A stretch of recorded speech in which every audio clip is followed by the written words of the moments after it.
আমি মাসুম, থাকি ফ্রান্সের প্যারিসে। আজকে আমি যে ঘটনাটি শেয়ার করছি সেটা আমার এক দাদির কাছ থেকে শোনা। ঘটনাটি আনুমানিক 70-80 বছর আগের। ঘটনার পটভূমি সিলেট জেলার কোনো একটা গ্রামে। ধরে নিই গ্রামের নাম অচিনপুর, আর যার সাথে ঘটনাটা ঘটেছে তার নাম আসগর আলী। আসগর আলীর বাবা ছিলেন অচিনপুর গ্রামের একজন সুনামধন্য মানুষ। আসগর আলীর বয়স যখন 10 বছর তখন তার বাবা মা মারা যান। ঘটনার শুরুর কিছু বছর পর থেকে আসগর আলী সাহেবের ছোটকাল থেকে মাছ ধরার খুব শখ। তিনি বড়শি দিয়ে নদী থেকে মাছ ধরতেন দূর দূরান্তে গিয়ে। একদিন তিনি তার বাড়ি থেকে 7-8 কিলোমিটার দূরে এক জায়গায় মাছ ধরার জন্য গেলেন, কিন্তু সেদিন কোনো মাছ ধরতে পারলেন না। তাই তিনি কিছুটা বিরক্ত হয়ে সন্ধ্যা নামার কিছু আগে বাড়ির উদ্দেশ্যে রওনা দেন। নদীর পার ধরে হাঁটছেন, কিছু দূর হাঁটার পর কারো কান্নার আওয়াজ শুনতে পান। তো তিনি কিসের কান্না বোঝার জন্য একটু সামনে যান। দেখতে পান একটা 12-13 বছরের মেয়ে মাটিতে বসে কান্না করছে। তখন তিনি জিজ্ঞাসা করেন, এই মেয়ে, তুমি কান্না করছো কেন? তখন ওই মেয়েটি বলে, আমি আমার বাড়ি ভুলে গেছি, এখন আমি কোথায় যাব? তখন তিনি জিজ্ঞাসা করেন, তোমার বাড়ি কোন গ্রামে? আমি তোমার বাড়ি পৌঁছে দেব। মেয়েটি কোনো কিছু বলতে পারল না, শুধু কান্না করছে। এই অবস্থা দেখে আসগর সাহেবের খুব মায়া হলো, তাই মেয়েটিকে তার বাড়িতে নিয়ে গেলেন। ভালোই দিন যাচ্ছে। মেয়েটি আসগর সাহেবের বাড়ির সব কাজকর্ম করে। এর মধ্যে মেয়েটির বয়স 16-17 বছর হয়ে গেল। তাই একদিন আসগর সাহেব মেয়েটিকে বিবাহ করলেন। ঘটনার শুরু এখান থেকে। একদিন পাশের গ্রামে একটা ঘটনা ঘটে। এক লোকের গরু হঠাৎ করে খুঁজে পাওয়া যাচ্ছে না। অনেক খোঁজাখুঁজির পর একটা টিলার ওপর গরুর মৃতদেহ পাওয়া যায়, এবং এটির দেহ কিছুটা বিভৎস ছিল। ঘাড় মটকানো এবং ঘাড়ের ওপর একটা কামড়ের দাগ, যেন কেউ একজন সব রক্ত চুষে খেয়েছে।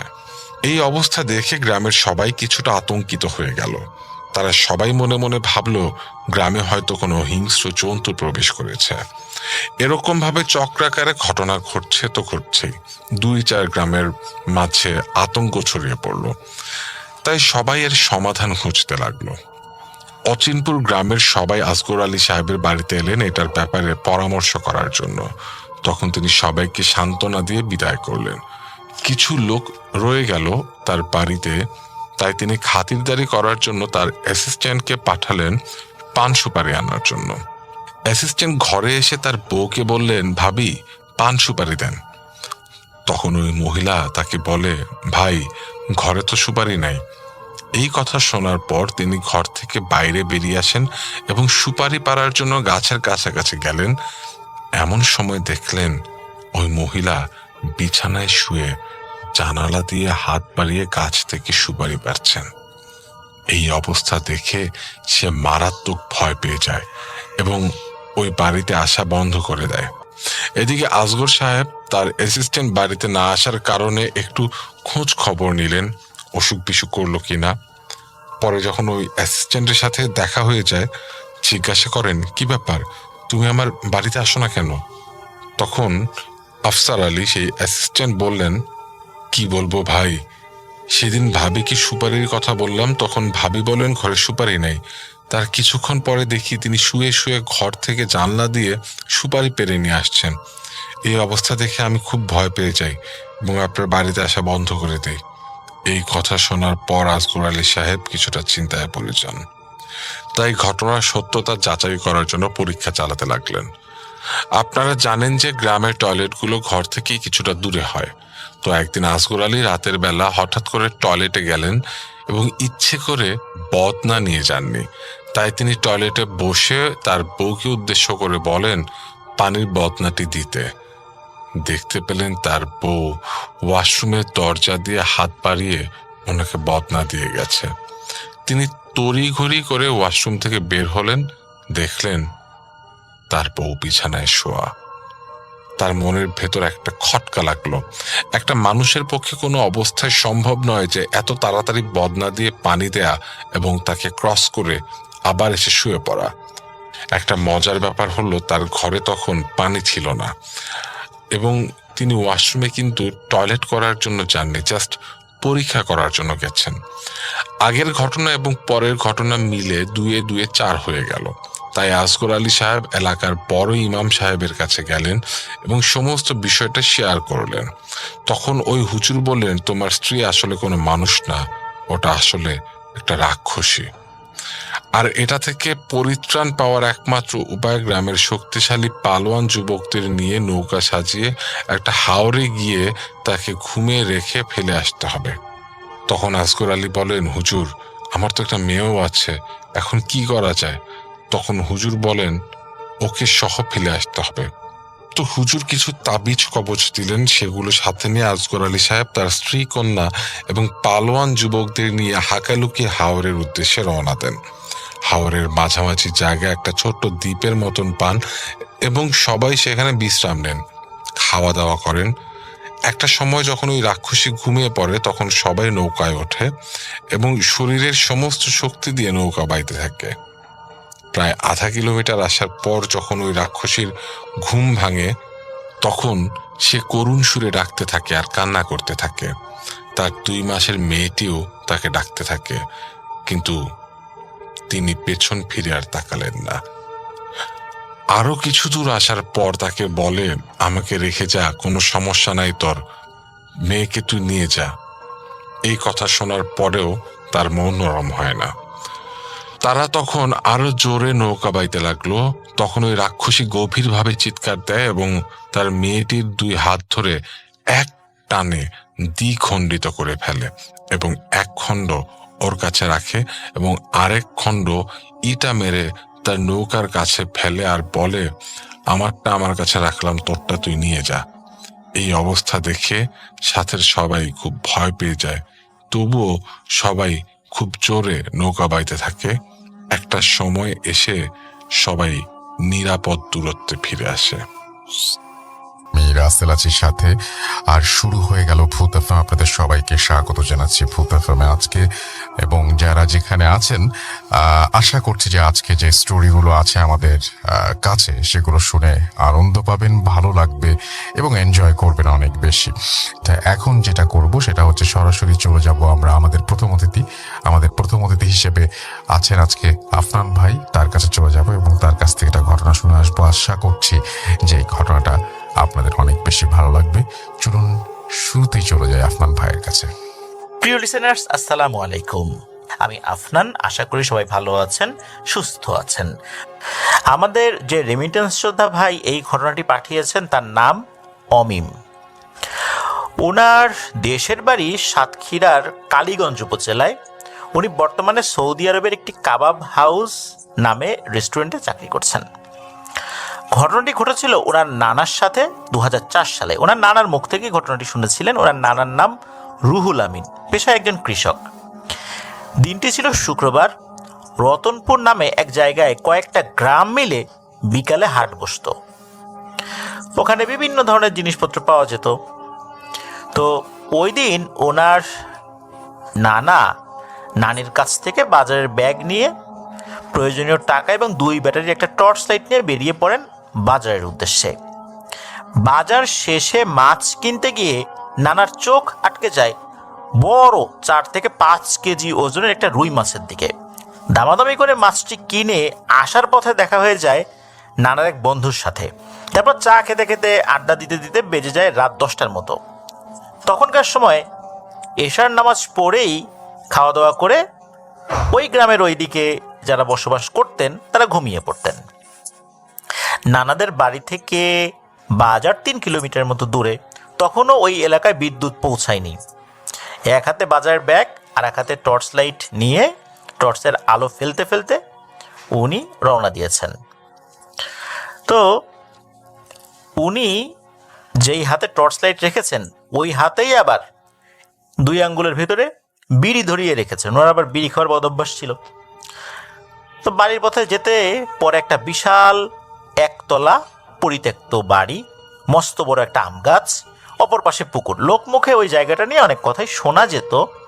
তো নানু যখন ওই আম গাছের নিচে এসেছেন, গাছের উপর থেকে নারী পুরুষ মিশ্রিত গলায় কেউ বলে ওঠে, হ্যাঁ রে রুহুল আমিন, মাছটা দিয়ে যা।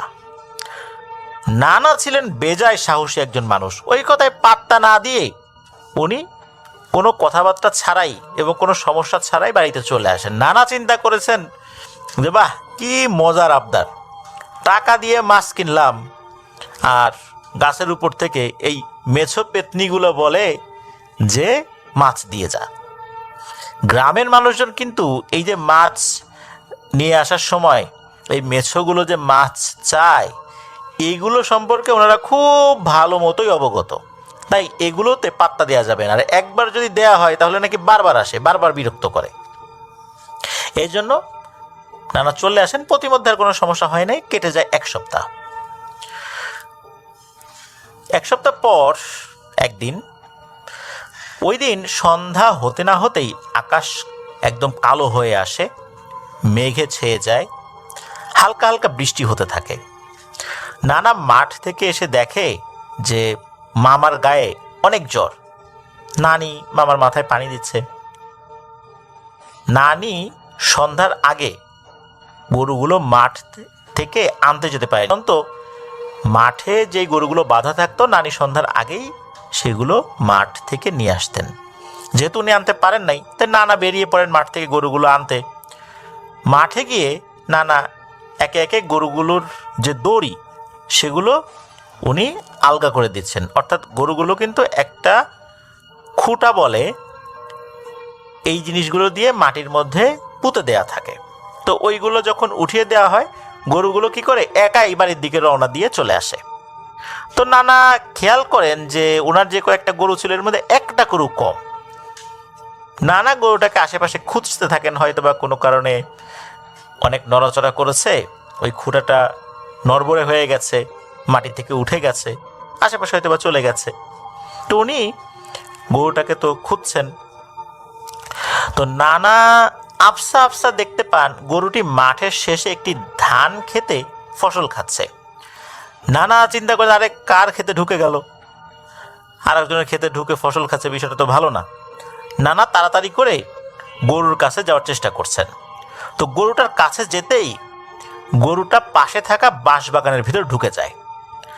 তো নানাও গরুর পেছনে খুঁজতে খুঁজতে ওই বাঁশবাগানের মাঝ বরাবর চলে গিয়েছেন, কিন্তু গরুটাকে কোথাও দেখতে পাচ্ছেন না।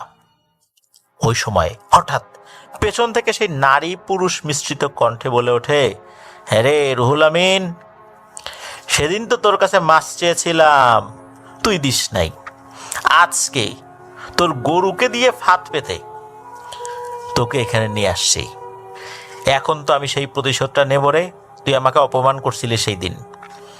এই কথা শোনার পর নানা পেছন দিকে তাকিয়ে দেখেন বিভৎস এক চেহারার অবয়ব। চোখের যেই জায়গাটা, অর্থাৎ চোখের যে অংশটা, সেখানে কিছুই নেই, ওই জায়গাটা সাদা, আর অবয়বটার কোনো নাকও নাই। জিহ্বাটা এত বড় যে বুক বরাবর ঝুলে আছে, আর জিহ্বাটা সাপের মতো লকলক করছে, নড়াচড়া করছে। সাপ যদি নিচের দিকে ঝুলিয়ে দেওয়া যায়, লেজ ধরে থাকা যায়, সাপ যেভাবে মাথা শরীর বিভিন্নভাবে আঁকাবাঁকা করে নাড়ানোর চেষ্টা করে, ওই রকম তার জিভটা লকলক করছে, নড়াচড়া করছে। আর এই অবয়বটার শরীরে মাছের গায়ে যেরকম আঁশ থাকে, এরকম মনে হচ্ছে আঁশ রয়েছে। এই দৃশ্য দেখে ভয়ে নানা সারা শরীর বরফের মতো জমে গিয়েছে, এমন একটা অবস্থা হয়। নানা তখন একটু ভীত কণ্ঠেই বলে ওঠে, এই তুই কে, আর আমার কেনা মাছ আমি তোকে কেন দেব? এই বলে উনি উল্টো দিকে ঘুরিয়ে মানে দিক বিদিক জ্ঞান শূন্য হয়ে দৌড়াতে শুরু করেছেন। বাঁশঝাড়টা বেশি বড় ছিল না, একদম ছোট একটা বাঁশঝাড় ছিল, হালকা পাতলা বাঁশটাস ছিল আর কি। তো পেছন থেকে বিকট হাসির আওয়াজ শোনা যাচ্ছে। তো দৌড়াতে দৌড়াতে নানা কিছু একটার সাথে হোঁচট খেয়ে পড়ে যান। এরপর ওনার কিছু মনে নেই। ওনার যখন জ্ঞান ফিরেছে তখন উনি দেখেন যে দিনের বেলা, উনি কিন্তু গিয়েছিলেন সন্ধ্যার দিকে, দিনের বেলা অর্থাৎ পরের দিন ওনার জ্ঞান ফিরেছে, আর উনি নিজের বাড়িতে শুয়ে আছেন। উনি নানিকে জিজ্ঞেস করেন যে হয়েছিলটা কি। তখন নানি বলেন যে এই গরুগুলো আনতে যাওয়ার পর ওনার আসতে দেরি হচ্ছিল দেখে উনি লোক জন নিয়ে বের হয়েছেন। আর আশেপাশে খোঁজাখুঁজি করতে করতে করতে করতে তখন ওই বাঁশবাগানের দিকে, মানে ধান ক্ষেতের যেই পাশে বাঁশবাগান রয়েছে ওই দিকে নাকি ওনারা একটা গোংরানের আওয়াজ শুনেছিলেন। ওই দিকে যাওয়ার পরই মূলত নানাকে অজ্ঞান অবস্থায় পড়ে থাকতে দেখেন। এরপর তো ধরাধরি করে তাকে বাড়িতে নিয়ে আসা হয়। তখন নানি জিজ্ঞেস করেন যে কি হয়েছিল, ওই দিকে উনি কেন গিয়েছিলেন। তখন উনিও সব ঘটনা খুলে বলেন। মসজিদ থেকে একজন হুজুরকে নিয়ে আসা হয়। সেই হুজুর ওনারই ভাই ছিলেন, মানে নানারই ছোট ভাই ছিলেন। তো হুজুর রুকিয়া করে দেন। এরপর নানার ভেতরে ওই জিনটাকে হাজির করার চেষ্টা চলতে থাকে। জিনটাকে হাজিরও করা সম্ভব হয়। এরপর যখন জিজ্ঞেস করা হয় কে তুই, তুই কোথায় থাকিস, তখন নাকি বলে আমার নাম ইমরুত, আমি রাস্তার পাশে পরিত্যক্ত বাড়ির সামনের ওই আম গাছটাতে থাকি। আমি সপ্তাহখানেক আগে ওর কাছে মাছ চেয়েছিলাম, ও দেয় নাই। সেই দিন ওর হাতে আগুন ছিল, ওই সময় কিছু করতে পারিনি। মাছ চাওয়ার পর না দেওয়ার কারণে ওর উপর আমার খুব রাগ ছিল। এই জন্য ওর গরুকে দিয়ে ফাঁদ পেতে ওকে আজকে ধান খেতে মেরে পুঁতে রাখতে চেয়েছিলাম, কিন্তু ওর বাড়ির লোকজন চলে আসার কারণে সেটা আর সম্ভব হয় নাই। তখন হুজুর বলে ওর টাকায় কেনা মাছ তুই খেতে কেন চাবি, পারলে ধরে খাগে যা, আর এক্ষুনি চলে যাবি। ওই ইমরুত নামক জিনটা তো যেতে চায় না, সে বলে যে ওকে মেরে তারপর যাব। যখন ওই হুজুর দেখলেন যে এই জিনটাকে কোনোভাবে মানানো যাচ্ছে না, এমনকি তাকে বেশ কিছু বিষয় দেওয়ার প্রস্তাব করা হয় যে সে কি চায়, সে চাইলে দেবে, কিছু কিছু বিষয় বলেও তারপরেও সে রাজি হয় না। একটা পর্যায়ে হুজুর ওটাকে বোতল বন্দি করে নিয়ে যান। নানাকে তেল পড়া, পানি পড়া এই জিনিসগুলো দিয়ে যান, কিছু আমল করতে বলেন। তো এভাবেই ঘটনাটা সমাপ্তি ঘটে। এটাই ছিল ঘটনা।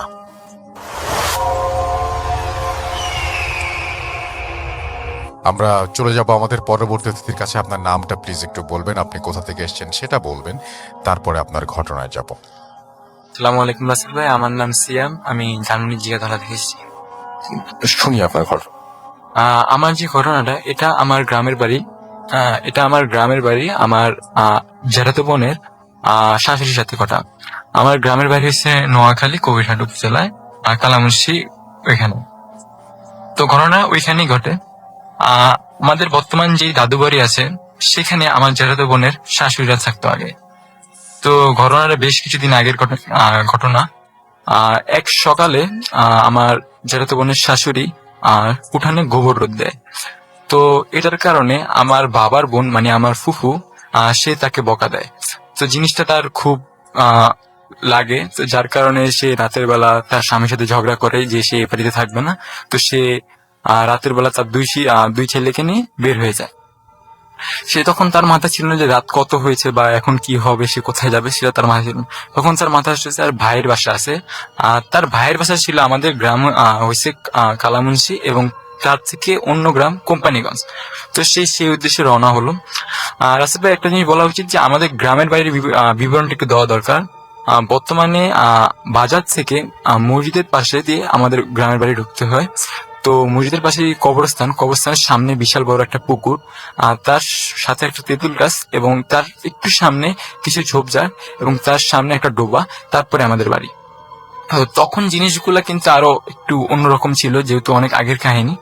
তো সে যখন বাড়ি থেকে বের হলো, তখন সে পুকুরের সামনে চলে আসে, ক্রস করে পুকুরের সামনে চলে আসে। তখন সে দেখতে পেল যে পুকুরের পানিগুলা ঢেউ আকার ধারণ করছে। জিনিসটা দেখে সে ভীষণ ভয় পায়। সে বুঝতে পারছে যে প্যারানর্মাল কিছু একটা তার সাথে ঘটতে চলেছে। তো সে তার সন্তানদেরকে সেগুলো বুঝতে চায় না, তো সে নর্মালি এগোতে থাকে।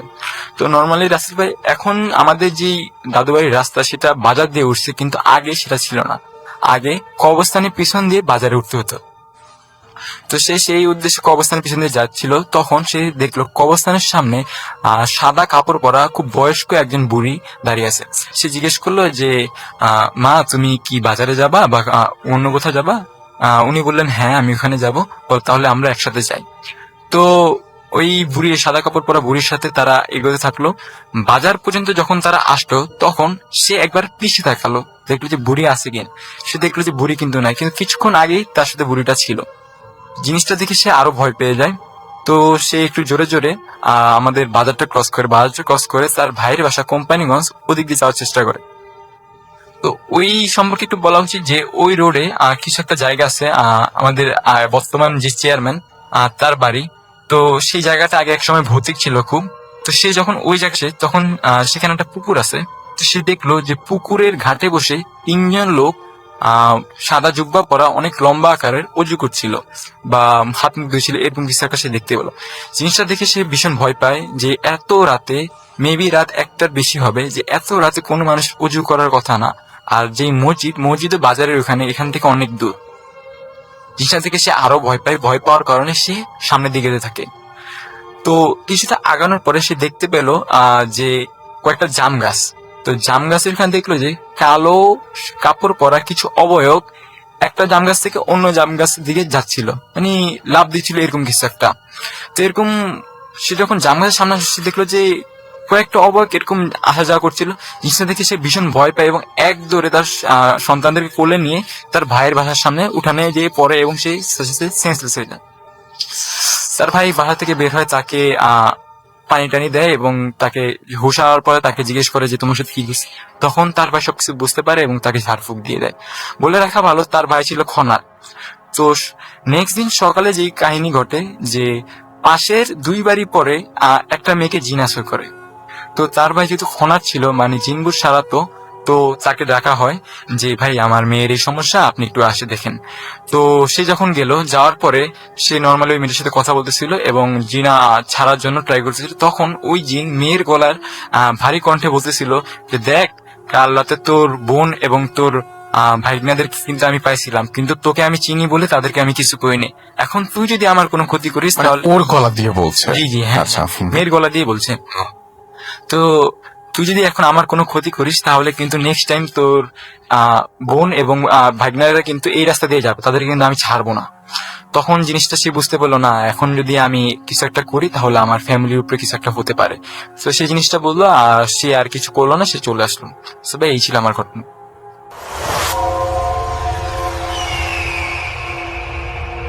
আরো একবার আপনাদের সবাইকে স্বাগত জানাচ্ছি আমি রাসেল। আশা করছি আপনারা সবাই ভালো আছেন, ভালোর তলে আছেন। আমিও ভালো আছি আর ভালোর তলেই আছি। এবার দ্বিতীয় অডিও ক্লিপে যাব। আশা করছি প্রথম থেকে শেষ পর্যন্ত শুনবেন এবং ভালো লাগবে আপনাদের। চলুন শুরু করা যাক। আসসালামু আলাইকুম রাসেল ভাই এবং সকল শ্রোতাকে জানাচ্ছি আমি আমার পক্ষ থেকে অসংখ্য শুভেচ্ছা, অভিনন্দন এবং মোবারকবাদ। প্রথমেই আমি আমার পরিচয় পর্ব শেষ করে তারপরে আমি আমার ঘটনায় যাব। রাসেল ভাই, আমি সুজন, খুলনা বিভাগের বাগেরহাট জেলা থেকে বলছি এবং আমি বর্তমানে একটি ঔষধের ফার্মেসিতে কর্মরত অবস্থায় আছি। প্রিয় লিসনার্স, আজকে আমি যে ঘটনাটি শেয়ার করতে চলেছি, এই ঘটনাটি আমার একটা ফ্রেন্ডের কাছ থেকে শোনা এবং ঘটনাটি ঘটেছে আমার ওই ফ্রেন্ডের বাসার কাছের একটা বড় ভাইয়ের সাথে। তো আমি কথা না বাড়িয়ে আমি সরাসরি ঘটনায় চলে যাচ্ছি। ঘটনাটি যার সাথে ঘটে সেই বড় ভাইয়ের নাম সফিউল্লাহ ভাই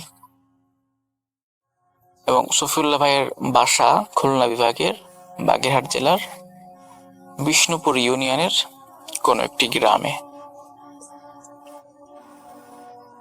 একটা কথা বলে রাখা ভালো, সফিউল্লাহ ভাই ছোটবেলা থেকেই অনেকটা চঞ্চল স্বভাবের এবং অনেকটা দুষ্ট প্রকৃতির ছিল।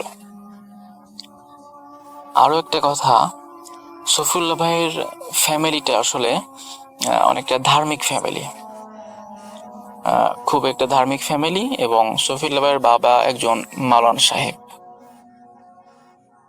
তো কাজেই সফিউল্লাহ ভাইকে ছোটবেলা থেকেই ইসলামিক লাইনে পড়াশোনা করতে হয়েছে, মাদ্রাসা লাইনে পড়াশোনা করেছে সে ছোটবেলা থেকে। তো ঘটনাটি যখন ঘটে তখন সফিউল্লাহ ভাই সবেমাত্র হেফজো শেষ করে তিনি আলিয়া মাদ্রাসায় ভর্তি হয়েছে। রাসেল ভাই, আরো একটা কথা বলে রাখা ভালো এখানে, সফিউল্লাহ ভাইয়ের বাবা যে মৌলানা সাহেব, উনি আসলে একটু তাবিজ কগজ বা ঝাড়ফুঁক অথবা কাউকে যদি জিনে ধরায়, জিনের আসর, এই রোগীগুলোর ট্রিটমেন্ট উনি করে থাকতেন। এবং এই ট্রিটমেন্ট করার জন্য তার একটি বই ছিল, স্পেশাল একটা বই ছিল, এবং একটা না অনেকগুলা বই ছিল এই টাইপের, যে বইগুলোতে আর কি আসলে মানে কোরআনের আলোকে এই ধরনের রোগীর ট্রিটমেন্ট করা আর কি।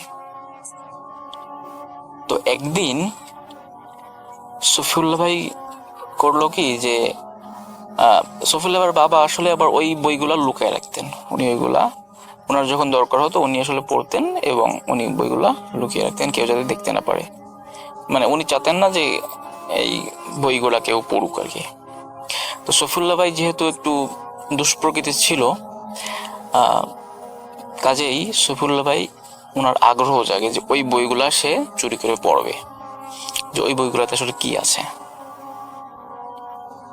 তো তিনি আসলে তখন তার বয়স 17 কিংবা 18, খুব ছোট, অনেক বড় না। এবং ঘটনাটি ঘটে 2015 সালে। তিনি একদিন ওই ওনার বাবার ওই বই বের করে আর কি, বই বের করে উনি পড়তে থাকে। তো পড়তে পড়তে একটা পর্যায়ে উনি দেখে যে একটা লেখা আছে ওইখানে যে কোরআনের আয়াত দ্বারা সাপকে বশীকরণ করা। হ্যাঁ, মানে ওইখানে লেখা আছে যে এই মানে একটা আয়াত আছে, ওই আয়াতটা যদি সাপের সামনে গিয়ে পড়া হয় তা সাপ নিস্তেজ হয়ে যাবে, সাপ বশীকরণ হয়ে যাবে আর কি, এরকম একটা লেখা ছিল আর কি। উনি যখন বইটা দেখলেন তখন এরকমটা লেখা। তো উনি ওই আয়াতটা উনি পড়ছেন, পড়ে উনি মুখস্থ করে ফেলছেন। এমনিও উনি যেহেতু হাফেজ, উনি আয়াতটা দেখলেই আসলে উনি বুঝতে পারছেন যে কোন সূরার কোন পারার কত নম্বর আয়াত আর কি। ওনার তো মুখস্থ, যেহেতু উনি হাফেজ মানুষ। তো উনি ওই জিনিসটা দেখে আর কি উনি রাখছেন। একদিন হয়েছে কি, উনি ওনার বাসার সামনে একটা পুকুর ছিল, উনি পুকুর পাড়ে কোন এক কাজে ওই পুকুরের ওই অপোজিট সাইডে উনি গিয়েছেন আর কি।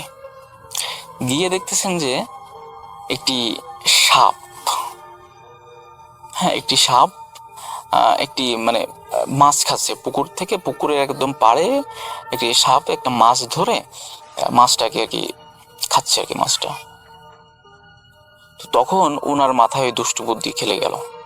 উনি চিন্তা করলো যে দেখি আমি একটু ট্রাই করে দেখি যে ওই আয়াতটা পড়লে আসলে সাপ বশীকরণ হয় কি না, বা কি হয় জিনিসটা কি, আমি দেখি।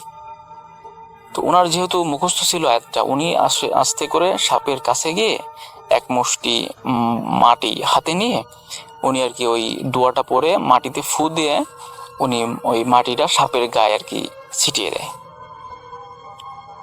এবং সফিউল্লাহ ভাই যখনই ওই জিনিসটা মানে মাটিটা ছিটিয়ে দেয়, সঙ্গে সঙ্গে ওই সাপটি মাছটাকে ছেড়ে দেয় মুখের থেকে, এবং অলৌকিকভাবে সাপটি মানে নিস্তেজ হয়ে যায় বা কোনো নড়াচড়া করে না আর কি। আসলে সাপটি ছিল একটা কেউটো সাপ, মেছো কেউটো আর কি। আসলে আমাদের গ্রামের ভাষায় সাপটিকে মেছো কেউটো বলে, যে সাপ কেউটো সাপ বলতে সাধারণত মাছ খায় আর কি। তো ওই সাপটি আসলে তখন হঠাৎ করে মানে নিস্তেজ হয়ে যায়। হয়ে গেলে তখন সফিউল্লাহ ভাই আরো কিছু দোয়া মানে পড়ে সাপের গায়ে ফু দেয়, কাছে এসে ফু দিলে সাপ একদমই আর কি নরম হয়ে যায়, একদমই মানে সাপের মনে হচ্ছে যে কোনো নড়ার ক্ষমতা নেই। তখন সফিউল্লাহ ভাই তো খুব অবাক যে কি রে, আসলে তো এটা তো কাজ হয়েছে। তখন ওনার মনের ভিতরে খুব একটা আনন্দ লাগে আর কি।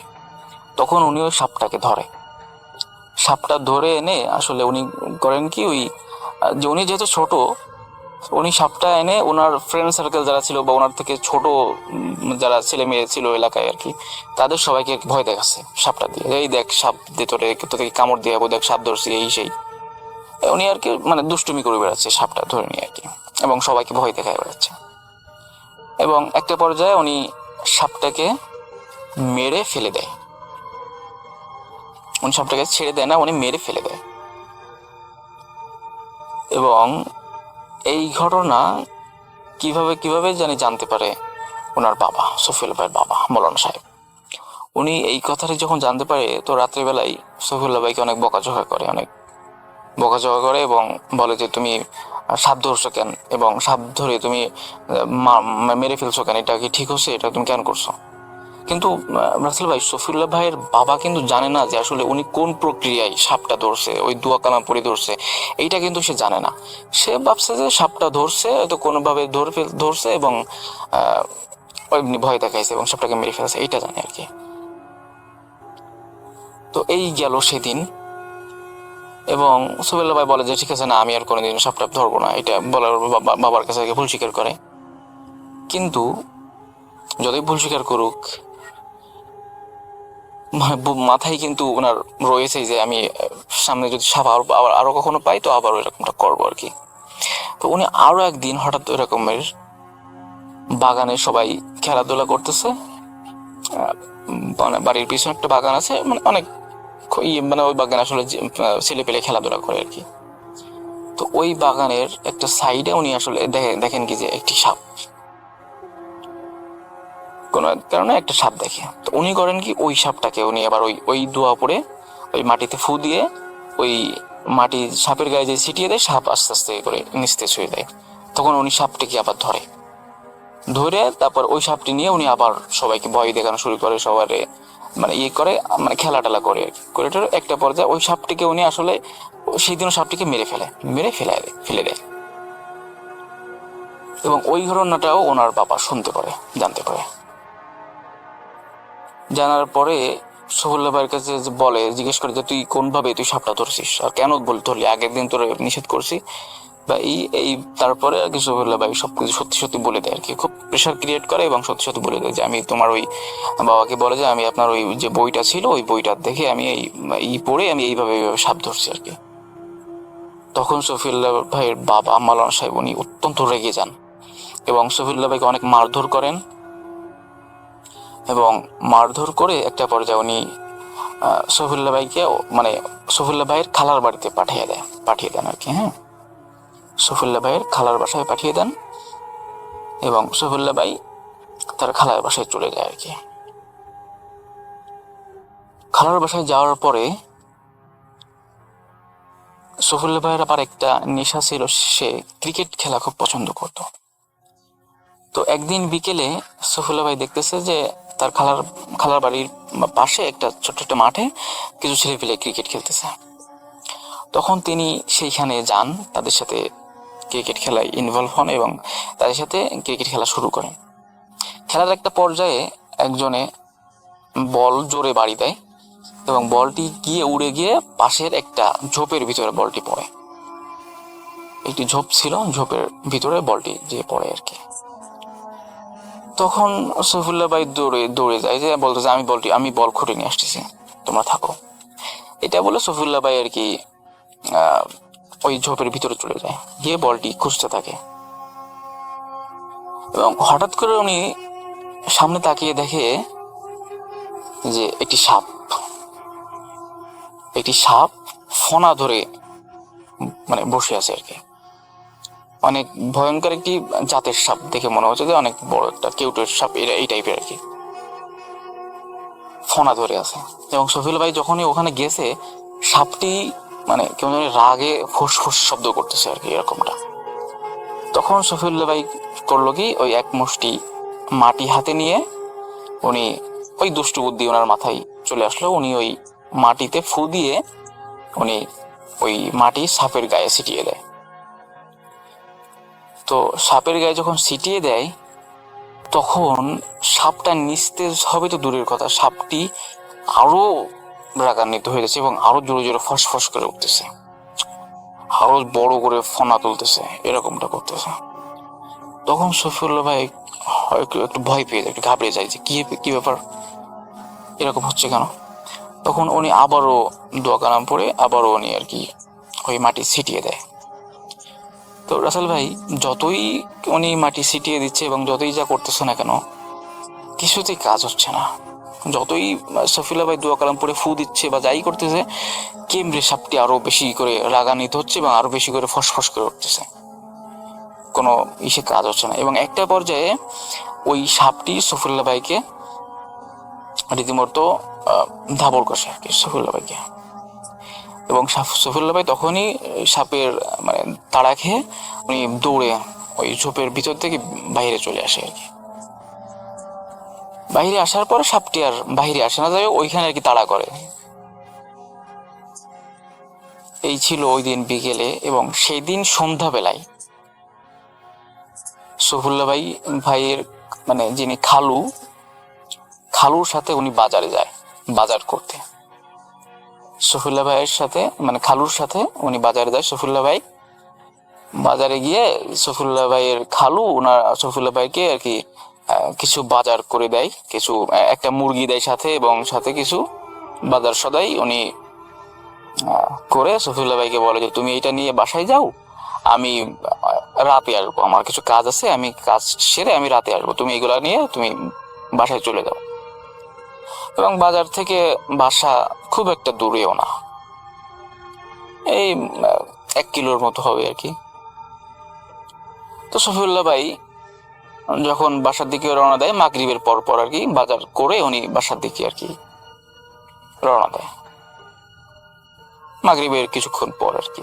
তো বাসার দিকে আসতে আসতে হঠাৎ করে ইশারা জান দেয়। ইশারা জান দিলে উনি করেন কি, উনি আসলে ভাবে যে তাহলে আমি ইশারা জান যেহেতু দিছে, পাশে একটা মসজিদ পাই, উনি চিন্তা করে যে তাহলে মসজিদে আমি ঈশার নামাজটা সেরে তারপরে আমি বাসায় যাব। তখন তিনি মসজিদের বাইরে বাজার সদাই মুরগিটা রেখে উনি মসজিদে ঢুকে নামাজ পড়েন, ঈশার নামাজ পড়ে তারপরে উনি বাসার দিকে রওনা দেন, খালার বাসার দিকে রওনা দেয়। তো ওনার মানে ওইখান থেকে আর খালার বাসা খুব একটা দূরে না, একদমই কাছে, বলতে গেলে যে জোরে যদি চিল্লান দিয়ে ডাক দেওয়া হয় রাতের বেলায় তাহলে হয়তো বা ওনার খালারা ডাক শুনবে, এরকম একটা। তো মসজিদ থেকে উনি যখন বাহিরে বের হয়ে উনি বাসার দিকে যখন রওনা দিচ্ছেন, তখন আসলে মানে এমন একটা জায়গা আছে ওইখানে অনেকগুলা মানে একটু বাগান টাইপের, একটা বাগানের ভিতর দিয়ে আর কি যেতে হয় আর কি ওনার খালার বাসায়, একটা বাগান। এবং ওইখানে আশেপাশে ঘর বাড়িও নেই, একটু দূরে আর কি তার খালাদের আর কি বাড়ি, আশেপাশে বাড়ি ঘরও তেমন একটা নেই। দূর থেকে দেখা যাচ্ছে যে ওই যে আমার খালার বাসা, এবং জায়গাটা একটু বাগান টাইপের, একটু ঝোপঝাড় এরকম আর কি। এবং তার সাথে একটি মানে টর্চ ছিল না, মানে ফোন ছিল আর কি, ফোনের ফ্ল্যাশ লাইট জ্বালিয়ে সে আর কি বাসার দিকে যাচ্ছিল। তো ওই বাগানটার মানে ওই ঝোপটার কাছে যখনই আসছে, তখনই হঠাৎ করে সফিউল্লাহ ভাই ফোনের আলোতে দেখে একদম তার রাস্তার মাঝখানে একটি সাপ। এবং রাসেল ভাই সাপটি ছিল ওই যে সাপটি দেখছিল সেদিন, মানে ওই বিকেল বেলায় যে সাপটি দেখছে বাগানে ওই ঝোপের ভিতরে বল খুঁজতে গিয়ে, ওই সেই সাপটি। এবং সাপটি রাসেল ভাই কিন্তু মানে একটু ভিন্ন প্রকৃতির ছিল, আসলে একটু ভিন্ন প্রকৃতির, গায়ে ডোরাকাটা এবং অনেকগুলা ছোপ মানে একটু যেভাবে আর কি বর্ণনা দিয়েছে আর কি এইরকম আর কি টাইপের ছিল। এবং সাপটি ছিল অনেকটা বড় মাত্রার। তো ওই সাপটি হঠাৎ করে দেখে সফিউল্লাহ ভাই তার সামনে, একদম রাস্তার ঠিক মাঝখানে। তখন সফিউল্লাহ হঠাৎ করে ভয় পেয়ে যায়, কি ব্যাপার, ওই সাপটি এখানে চলে আসলো কিভাবে? এবং রাস্তার মাঝখানে ফসফস করতেছে, মানে এমন একটা ভাব যে সফিউল্লাহ ভাইকে ওইখান থেকে যেতে দিবে না। তখন রাসেল ভাই সফিউল্লাহ ভাই করে কি যে একটু ভয় পায় আর কি, যে কি করা যায় এখন। সফিউল্লাহ ভাই যে মানে পাশ কেটে যেতে চেষ্টা করতেছে, তখন সাপটি মানে এমন ভাবেই করতেছে যে আসলে তাকে যেতে দিচ্ছে না, এরকম একটা ব্যাপার। এবং তখনই ধপ করে সফিউল্লাহ ভাইয়ের ফোনের ফ্ল্যাশ লাইটটা অফ হয়ে যায়। তখন সে এত চেষ্টা করতেছে ফোনের ফ্ল্যাশ জ্বালানোর জন্য, কিছুতেই ফোনের ফ্ল্যাশ জ্বলতেছে না। এবং মানে দেখলো কি ফোনের ফ্ল্যাশ লাইট জ্বালাতে গিয়ে ফোনটাই বন্ধ হয়ে গেল। কিন্তু ফোনটা আসলে বন্ধ হওয়ার কোনো কারণই ছিল না, ফোনে রীতিমতো মানে চার্জ ছিল, ভরপুর চার্জ ছিল, ফোনটা আসলে বন্ধ হয়ে গেল এবং খুলতেছেও না, মানে এমন একটা পরিস্থিতি হয়ে গেল হঠাৎ করে আর কি। তখন সফিউল্লাহ ভাই আসলে অনেকটা ভয় পেয়ে যায়, কি ব্যাপার, এরকম হচ্ছে কেন। তখন উনি চিন্তা করে যে যা হবে হোক, আমি আরেকটা কাজ করি, আমি ওই দোয়া কালাম পড়ে আমি দেখি সাপের গায়ে একটা ফু দেওয়ার চেষ্টা করি, দেখি কি হয়। তখন সফিউল্লাহ ভাই করলো কি, উনি দোয়া কালাম পড়ে উনি সাপের কাছে গিয়ে জোর একটা ফু দেয়। তো আসলে ফু দেওয়ার সাথে সাথে সাপটি মনে হলো যে মানে অনেক রাগে গড় করে উঠে বড় হয়ে যাচ্ছে, কেমড়ে সাপটি অনেক বড় হয়ে যাচ্ছে। এবং তখন মোটামুটি দেখা যাচ্ছিল দূর থেকে, একটু দূর থেকে মনে করেন যে মানে কারেন্টের বাল্ব, কারেন্টের একটি শলক আর কি আসতেছিল, কারেন্টের আলো আসতেছিল, এবং সেই আলোতে দেখা যাচ্ছিল যে আপসা আপসা করে দেখা যাচ্ছিল, এবং কিছু চাঁদের আলো ছিল। এটাতে সে দেখতেছে যে সাপটি বড় হয়ে যাচ্ছে। এবং আসলে ভাই একটা পর্যায়ে তিনি দেখে যে সাপটি এতটা বড় হয়ে গেছে যে তার থেকেও অনেক বড়, মানে অনেক বড় হয়ে গেছে সাপটি। এইরকম বড় হওয়া মানে কোনো একটা সাপের পক্ষে সম্ভব না। এবং তখন সে প্রচন্ড ভয় পায়, সফিউল্লাহ ভাই ভয় পেয়ে ওইখান থেকে দৌড় দেয়। সে লক্ষ্য করে যে সে আসলে এত জোর দৌড়ানোর চেষ্টা করছে, সে দৌড়তে পারতেছে না, এবং চিৎকার দেওয়ার চেষ্টা করতেছে, খালাকে ডাকার চেষ্টা করতেছে। রাসেল ভাই তার মুখ দিয়ে একটা শব্দ বেরোচ্ছে না, কিছুতেই সে চিল্লাতে পারতেছে না। সে চিল্লানোর চেষ্টা করছে কিন্তু মানে মুখ দিয়ে তার কোনো স্বর বেরোচ্ছে না, সাউন্ড বেরোচ্ছে না। এবং সে প্রচন্ড ভয় পায় এবং খুব জোর চেঁচামেচি করার চেষ্টা করে, কিন্তু রাসেল ভাই কোনো কাজ হচ্ছিল না। এবং তাৎক্ষণিক সে দোয়া কালাম পড়া শুরু করে।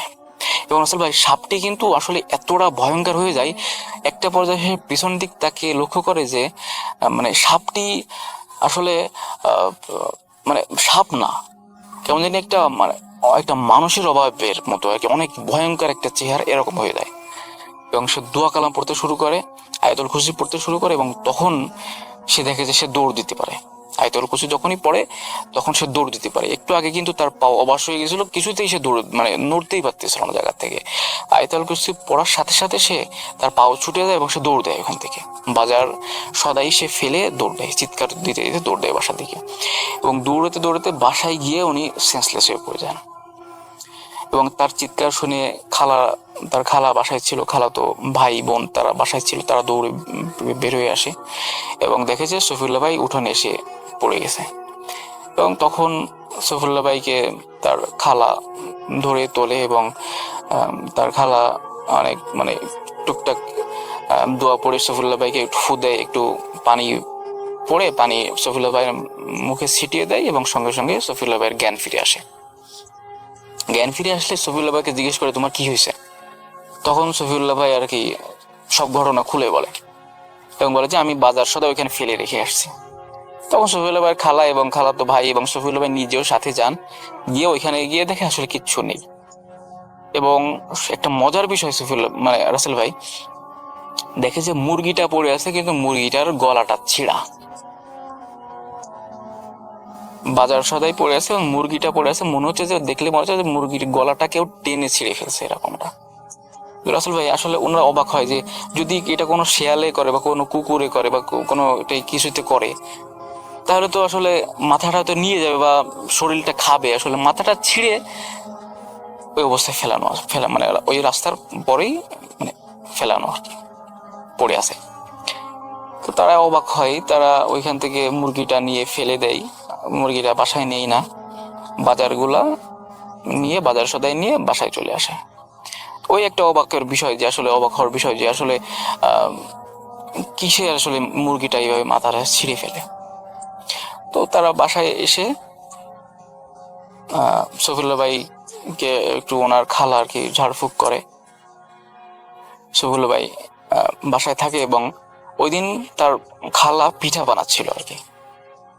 তারা সবাই ঘরের ভিতর থাকে। হঠাৎ করে একটু পরে সফিউল্লাহ ভাইয়ের যে খালা বাড়ি, সে খালাদের উঠানের পরে ছোট্ট একটি বাঁশ ঝাড় ছিল, ছোট্ট একটি বাঁশ ঝাড়। একটু পরে তারা লক্ষ্য করে যে ছোট্ট বাঁশ ঝাড়টা মানে একদম উঠানের পরে 10 থেকে 15টি বাঁশ হবে, এরকম একটা ছোট্ট একটা বাঁশ ঝাড় উঠানের মাঝখানে আর কি। ওই বাঁশ ঝাড়টা প্রচন্ড আকারে কেউ জানি ঝাঁকাচ্ছে, বাঁশ ঝাড় ধরে প্রচন্ড জোরে নড়তেছে বাঁশ ঝাড়টা। তখন তারা বাইরে বেরোয় আসে, এসে দেখে যে আসলে কিছুই নেই সেখানে, শুধু শুধু বাসটা নড়তেছে। তখন তারা আবার বাসার ভিতরে যায় এবং বাসার ভিতরে যাওয়ার সাথে সাথে আবার গাছগুলো নড়াচড়া করতেছে। তখন সফিউল্লাহ ভাই আসলে ওনার খালাকে বলে যে, খালা আমাকে একটু বালি দেন। তো সফিউল্লাহ ভাইয়ের খালা একটু বালি ম্যানেজ করে দেয়। সফিউল্লাহ ভাই যেহেতু মাদ্রাসা লাইনে পড়েছে, সে একটু দোয়া কালাম পড়ে ওই বালিতে ফু দিয়ে ওই বালিটা সে মানে বাসার সাইডে ছড়িয়ে ছিটিয়ে দেয়। তারপরে আর আসলে তেমন কিছু হয়নি ওই দিন রাত্রে, এবং তারপর দিন সফিউল্লাহ ভাই খালা বাড়ি থেকে বাসায় চলে আসে। তো তারপরে আর তার সাথে এরকম কোনো ঘটনা ঘটেনি। তো রাসেল ভাই, এই ছিল ঘটনা। আশা করি ঘটনাটি আপনাদের সকলের ভালো লেগেছে। আপনাদের সকলের সুস্বাস্থ্য কামনা করে, উজ্জ্বল ভবিষ্যৎ কামনা করে আমি সুজন বিদায় নিচ্ছি। কথা হবে আগামী কোনো নতুন এপিসোডে। সেই পর্যন্ত আপনারা সবাই সুস্থ থাকুন, ভালো থাকুন। খোদা হাফেজ। আমরা চলে যাব আফনান ভাইয়ের সাথে, কোনো কথা হবে না, সরাসরি ঘটনায় চলে যাব। আমাদের আরো অনেক অতিথি আছেন, চলে যাই সেকেন্ড ঘটনায় এবং তারপরে আবারও ফিরে আসবো। আশা করছি সেই পর্যন্ত আমাদের সঙ্গে থাকবেন। এখন যার ঘটনা আপনাদের সাথে শেয়ার করছে, ওনার নাম আলাউদ্দিন। ওনার দেশের বাড়ি কুমিল্লা জেলার 14 গ্রাম উপজেলার চিওরা ইউনিয়নের জিনিতকরা গ্রামে। উনি ছোট ছোট 3টি ঘটনা শেয়ার করেছেন। 3টি ঘটনাই এটা দেশের বাইরের ঘটনা। প্রথমে কাতারের ঘটনা দিয়ে শুরু করি। তো কাতারে যেই মাজরায় উনি কাজ করতেন, সেই মাজরার মসজিদে উনি রেগুলার নামাজ আদায় করতেন। তো একদিন এশার নামাজ পড়ার জন্য অজু করতে কোম্পানির ওয়াশরুমের দিকে যাচ্ছিলেন। ওনার সাথে কাজ করা এক লোকের সাথে ওনার সাক্ষাৎ হয়, তার নাম হচ্ছে আশরাফ। তো সে তো আলাউদ্দিন ভাইকে দেখে সালাম দেয়। তখন আলাউদ্দিন ভাই ওই আশরাফ ভাইকে বলছেন যে, চলো ভাই এশার নামাজ পড়ে আসি। সে বিভিন্ন টালবাহানা দিয়ে নামাজ পড়বে না এটা বলে, এটা সেটা বলে সে না করে দেয়। সে ওখান থেকে সরে গিয়ে পাশে বসে, মানে পাশে একটা জায়গায় বসে সিগারেট টানছিল। আলাউদ্দিন ভাই তার সাথে বেশি একটা কথা না বাড়িয়ে অজু করার জন্য অজু যেখানে করে সেখানে চলে গিয়েছেন। তো ওনার ওই সময় চোখ যায় মসজিদের থেকে একটু দূরে একটা খালি জায়গায়। উনি দেখতে পান, মনে হলো যে একটা আগুনের গোলা মাটি ভেদ করে একদিক থেকে উঠে 5 থেকে 6 ফুট দূরে গিয়ে পড়েছে। উনি তো স্তম্ভিত হয়ে যান, জানে এটা কি। তো উনি পাশে থাকা ওই আশরাফ ভাই, যিনি একটু দূরে সিগারেট টানছিলেন, তাকে বলেন যে, ও ভাই এটা কি দেখলাম, দেখেন তো, একটু আসেন তো এদিকে। তখন আশরাফ ভাই উঠে আসেন, বলেন যে কি হয়েছে। আলাউদ্দিন ভাই বলেন যে ঘটনাটা কি, উনি কি দেখেছেন। তো যখন ইশারা দিয়ে ওই জায়গাটাতে দেখাচ্ছেন উনি, তখন আবার দুইজনই একসাথে দেখছেন যে জায়গায় আগুনের গোলাটি পড়েছিল ওই জায়গা থেকে উঠে আবার আগের জায়গায় পড়ে মাটি ভেদ করে চলে গেল। এটা দেখে আশরাফ ভাই দূরে ওনার রুমে চলে যান। এরপর উনিও নামাজ পড়তে চলে যান, আলাউদ্দিন ভাই নামাজ পড়তে চলে যান মসজিদে। তো এই রকম ঘটনা একদিন আলাউদ্দিন ভাই সহ অনেকজন দেখেছিলেন। ওনাদের যেই কন্টেইনার আসে, সেই কন্টেইনার থেকে মালামাল নামাতে হয়। তো মালামাল ওনারা নামাচ্ছিলেন রাত 9টা কি 9:30 এরকম বাজে। তো ওই সময় ওনারা কাজ বন্ধ করে একটু রেস্টে ছিলেন। হঠাৎ করে একজন চিৎকার দিয়ে উঠলো। তো তার এরকম চিৎকারের কারণ জানতে চাইলে তিনি বলেন যে উনি যখন রেস্ট করছিলেন তখন আকাশের দিকে তাকিয়েছেন, তাকিয়ে দেখতে পান বড় বড় কয়েকটা আগুনের গোলা পূর্ব পাশ থেকে এসে পশ্চিম দিকে গিয়ে গায়েব হয়ে গেল। আবার পশ্চিম দিক থেকে আরো কয়েকটা আগুনের গোলা এসে পূর্ব দিকে গিয়ে পড়ল। এগুলো এত বড় যে মনে হয় যে 10 জন মানুষকে একসাথে ওই আগুনের গোলার ভিতরে ঢুকিয়ে দেওয়া যাবে। এত বড় একটা বল আকৃতির এই আগুনের গোলা। তো ওই সময়ে আরো কয়েকজন কিন্তু এটা দেখেছিলেন। তখন অনেকেই ভয় পেয়েছিলেন। আর যেই লোকটা প্রথমে দেখেছিল উনি ভয়ে ওই দিন আর কোনো কাজই করেন নাই রাতের বেলা।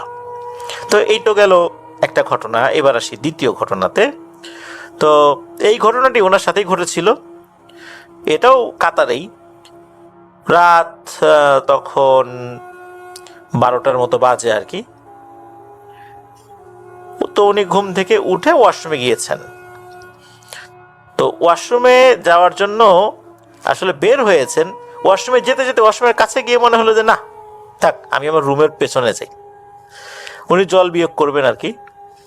তো পুরো এলাকাটা একদম ঠান্ডা, একটা মানুষও বাইরে নাই, সবাই ঘুমিয়ে পড়েছেন, এমন একটা অবস্থা। কিছুটা ভয় মনে মনে কাজ করছিল আর কি। তো উনি রুমের পেছনে গিয়ে জল বিয়োগ করতে বসেছেন। ওই সময় ওনার চোখ পড়ে 50 থেকে 60 ফুট দূরে একটি গাছের দিকে। ওইখানে যে গাছগুলো আছে, একটা গাছের ওইখানে নাম হচ্ছে মান্দার গাছ, হয়তো বা লোকাল ওইখানে মান্দার গাছ বলে ডেকে থাকে। এটা আসলে কি গাছ আমি বলতে পারছি না, ওইখানে এই নামটা। তো উনি দেখতে পান ওই মান্দার গাছ ধরে এক লোক উঠে যাচ্ছিল, সে আবার এই আলাউদ্দিন ভাইয়ের দিকে তাকিয়ে আছে। আলাউদ্দিন ভাই চাঁদের আলোয় স্পষ্ট দেখতে পান যে তার উচ্চতা এই আলাউদ্দিন ভাইয়ের থেকেও 2 ডাবল হবে, মানে দ্বিগুণ উচ্চতার। প্রায় 11 ফুট উচ্চতার একটা লোক গাছ বেয়ে উঠছে। ওঠার সময় কি মনে করে বুঝতে পেরেছে এখানে একজন লোক বসা আছে, তার দিকে তাকিয়ে আছে, অর্থাৎ আলাউদ্দিন ভাইয়ের দিকে তাকিয়ে আছে। তার পরনে মনে হলো একটা কালো টাইপের জামা, এমনটাই মনে হচ্ছিল। আর তার শরীর দিয়ে কোনো একটা আলো বের হচ্ছিল। তো সে কিন্তু এক দৃষ্টিতে আলাউদ্দিন ভাইকে দেখছে, কিন্তু কাছে আসছে না। তবে ওই লোকটা দেখতে নাকি অনেকটাই ভয়ঙ্কর ছিল। দ্রুত আলাউদ্দিন ভাই তখন কাজ শেষ করে রুমে গিয়ে বসে পড়েন। তবে তাড়াহুড়ো করে যাওয়ার সময় উনি পায়ে ব্যথা পেয়েছিলেন। তবে আল্লাহর রহমতে এইটা নিয়ে আর কোনো সমস্যা ওনার হয়নি। এবার আসি ওনার পাঠানোর শেষ ঘটনায়। একদিন উনি মাগরিবের নামাজ পড়ে রুমে এসে বিশ্রাম নিচ্ছিলেন। তো ওনাদের মসজিদে একজন সবসময় আজান দেয়, যার নাম হচ্ছে শাহ আলম। তিনি এই আলাউদ্দিন ভাইয়ের রুমে এসে বলছেন যে আমার তো শরীর ভালো লাগছে না, আমি মসজিদে নাও যেতে পারি, তুমি একটু এশার আজানটা দিয়ে দিও।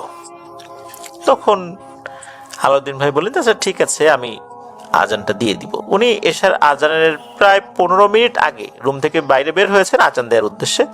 তো ওনাদের মসজিদের উত্তর পাশে অজু করার ব্যবস্থা ছিল, তো উনি অজু করার জন্য অজুখানায় বসেছেন। তো ঠিকঠাক মতো অজু করেছেন, কোনো সমস্যা হয়নি। কিন্তু বিপত্তি বাধে হচ্ছে তখন যখন অজু করে পশ্চিম দিকে ফিরে কালেমা শাহাদত পড়ার জন্য উনি আঙ্গুল উপরে তুলতে যাবেন। আমরা অজু করার পর ডান হাতের তর্জনী আঙ্গুল যেটা, এটা উঁচু করে কিন্তু কালেমা শাহাদত পড়ি। তো উনি যখন এটা পড়তে যাবেন, উপরের দিকে যখন তাকিয়েছেন, তখন উনি দেখেন সাদা কাপড়ে মোড়ানো কিছু একটা দক্ষিণ দিক থেকে ওনার সামনে দিয়ে উড়ে উত্তর দিকে গিয়ে গায়েব হয়ে গেল। এটা কিন্তু আসলে যে ওই আলোর যেই গোলা এরকম না, এটা দেখার সাথে সাথে ওনার শির দ্বারা বেয়ে ভয়ের একটা শীতল স্রোত বয়ে গেল। ওই সময় হঠাৎ করে মনে হলো যে চারদিকে কেমন যেন একটা আলোকিত হয়ে গেছে। ওই সাদা কাপড় এইটা লাইটের মতো কাজ করছিল। সেটা যখন উড়ে যাচ্ছে, উড়ে যাওয়ার সময় কিন্তু একটা ঢেউয়ের মতো একটা জিনিস সৃষ্টি হয় যখন কাপড় যখন উড়তে থাকে, ওই রকম হচ্ছে। কিন্তু মনে হচ্ছে ওটা থেকে আলো বিচ্ছুরিত হচ্ছে। এটা সাধারণ কোনো সাদা কাপড় নয়, কিন্তু ওটার ভিতরে কোনো মানুষ বা অন্য কোনো কিছু নাই, জাস্ট একটা কাপড়ের মধ্যে মনে হচ্ছে। কিছুটা জায়গা আলোকিত হয়ে গেছে, এমনকি ওই আলো ওনার শরীরে এসেও পড়েছে। তখন আলাউদ্দিন ভাই কিছু একটা আন্দাজ করতে পেরে দ্রুত মসজিদে প্রবেশ করতে যাবেন। ওই সময় আবার দেখতে পান সাদা কাপড়ে মোড়ানো কিছু একটা মসজিদ থেকে বাইরে বের হয়ে উত্তর দিকে গিয়ে গায়েব হয়ে গেল। মসজিদে কিন্তু তখন কারো থাকার কথা না। তখন উনি মারাত্মক ভয় পেয়ে যান। উনি আর 1 সেকেন্ডও দেরি না করে দ্রুত মসজিদের ভিতরে প্রবেশ করেন আর আজান দিয়ে দোয়া দরুদ পড়তে শুরু করেন। দোয়া দরুদ পড়ে নিজেকে একটু হালকা মনে করেন। তো এশার নামাজ পড়ে উনি একটু কোরআন তেলাওয়াত করতে বসেছেন। তো অনেকক্ষণ ধরে উনি কোরআন তেলাওয়াত করছিলেন। রাত বেজে গেছে প্রায় 9টা। একটু আগে ওনার সাথে কিছু অস্বাভাবিক ঘটনা ঘটেছিল, উনি অনেকটাই ভুলে গিয়েছেন, এমন একটা অবস্থা। তো উনি মসজিদ থেকে বাইরে বের হয়েছেন। ওই মসজিদের দক্ষিণ পাশে একটি খেজুর গাছ ছিল। তো উনি যখন ওই খেজুর গাছের নিচ দিয়ে যাচ্ছিলেন তখন উনি দেখতে পান সাদা কাপড়ে মোড়ানো একজন খাটো টাইপের লোক খেজুর গাছের উপর থেকে উড়ে উড়ে নিচে আসছে, আর ওনার সামনে দিয়ে পশ্চিম দিকে গিয়ে উধাও হয়ে গেল। এইটা দেখে উনি বেশ ভয় পেয়ে যান। উনি দ্রুত ওনার রুমে চলে যান। তো কাতারে এই যে যেই 3টা ঘটনা যেটা উনি মোটামুটি দেখেছিলেন, তো এই ঘটনাগুলো সাধারণত বিদেশের ক্ষেত্রে, বিশেষ করে সৌদি আরবে এই ধরনের ঘটনা নির্জন জায়গাগুলোতে ঘটে। আসলে সৌদি আরব আয়তনে বিশাল একটা দেশ, সেই অনুযায়ী তাদের লোক সংখ্যা কম। শত শত কিলোমিটারের মধ্যে কোনো ঘর বাড়ি নাই এমন বিস্তীর্ণ এলাকা কিন্তু সেখানে রয়েছে, যার কারণে এই ফাঁকা জায়গাগুলোতে জিনেদের চলাফেরা, বসবাস, এই জিনিসগুলো থাকবে, এটাই স্বাভাবিক। তবে আলাউদ্দিন ভাই যেই বিষয়গুলোর কথা উল্লেখ করেছেন ওনার এই ছোট ছোট 3টা ঘটনায়, বোঝা যাচ্ছে এরা সবাই ভালো জিন ছিল, যার কারণে তেমন কোনো ক্ষতির সম্মুখীন ওনাদেরকে হতে হয়নি।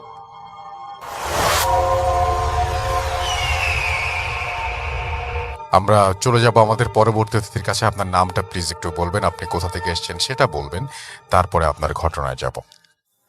রাসেল ভাই, আসসালামু আলাইকুম। হ্যালো লিসেনার, আমি মোহাম্মদ নাফি, এসেছি পটিয়া থেকে, চট্টগ্রাম জেলা। শুরুতে আপনাকে অনেক দূর থেকে এসে অংশগ্রহণ করেছেন, এই জন্য অনেক ধন্যবাদ। শুনি আপনার ঘটনা। জি রাসেল ভাই, আসলে আমার ঘটনাটা আমার নিজেকে নিয়ে, মানে আমাদের বাড়িটা করা হয়েছে এই 3-4 বছর। তো 3-4 বছর পর হঠাৎ একদিন আমার রুমের পাশে মানে থাই গ্লাস, তো থাই গ্লাসটা আমি লাগাতে ভুলে গেছিলাম। তো থাই গ্লাস লাগাতে ভুলে গেছি, আমি ঘুমাই গেছি। তো রাত 1টা হতে 1:30টার দিকে আমি স্বপ্নে দেখতেছি আমাদের বাড়ির পাশে একটা খাল আছে, ওই খালটা দিয়ে আমি হাঁটতেছি, এটা স্বপ্নের মধ্যে দেখতেছি। তো খাল দিয়ে হাঁটতেছি, এখন অনুভব করলাম আমার পিছনে কে একজন যেন হাঁটছে। তো আমি পিছনে ফিরবো কি ফিরবো না কনফিউজড হয়ে গেছি। তারপর আমি ফিরলাম, ফেরার সাথে সাথে দেখি কি কালো বুরকা পরা একটা লেডি টাইপের, এমনকি তার চেহারাটাও পুরো কালো। এটা পিছনে তাকানোর সাথে সাথে আমার ঘুমটা ভেঙে যায় এবং শরীরটা বড় হয়ে যায়, এবং আমি কাউকে কিছু বলতে পারতেছি না। পাশের রুমে আম্মুকে ডাকবো, সেটাও বলতে পারতেছি না। এখন আমি দোয়া জানতাম, লা ইলাহা ইল্লাল্লাহু মুহাম্মাদুর রাসূলুল্লাহ, এটা পড়ছি। এটা পড়ার সাথে ছেড়ে দেয়, আবার ধরে, আমাকে গাটা ভার হয়ে যায়।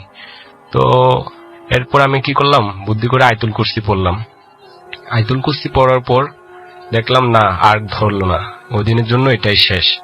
তো এরপর ঘটনাটা ওখানেই শেষ হলে পারতো রাসেল ভাই, কিন্তু আমি একদিন ঢাকায় আসি।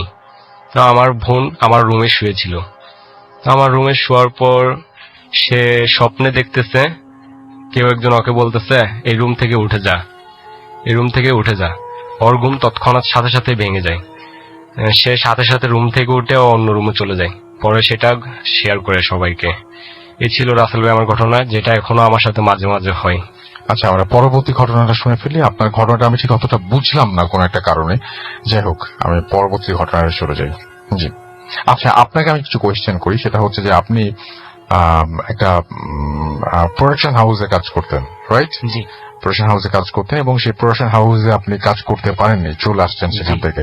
কি হয়েছিল একটু আমাকে বলেন তো। আপনার প্রথমে আপনি কোন একটা চ্যানেলে কাজ করতেন, সেইখানে একটা মেসে আপনি ছিলেন। সেই মেসে আমি আপনাকে একটু হেল্প করি তাহলে ভালো হবে। সেটা হচ্ছে যে ঈদের সময় আপনি একা ছিলেন, তাই তো? জি, ঈদের সময় আপনি একা ছিলেন, এবং চ্যানেলে যেরকম ঈদের সময় ব্যস্ততা থাকেই, জি, সেই ব্যস্ততার কারণে আপনি বাড়ি যেতে পারেননি, এবং আপনি আপনার মানে একটা ফাঁকা বাসা বলতে গেলে, ওই বাসায় কি আর কেউ ছিল? যে বাসাটা আপনি ছিলেন, আপনি একা ছিলেন। সেই বাসায় কি দেখেছিলেন আপনি? সেই বাসাটায় আমি যখন টিএম সাগর এসেছি যাত্রাবাড়ি থেকে। তো যখন আমি অফিস থেকে বাসায় ফিরে তারপর খাওয়া দাওয়া করে আমি শুয়ে আছি, শুবো তখন 11টা কি 12টার মাঝামাঝি। তো আমি এবার এক কিনারে গিয়ে শুয়ে আছি।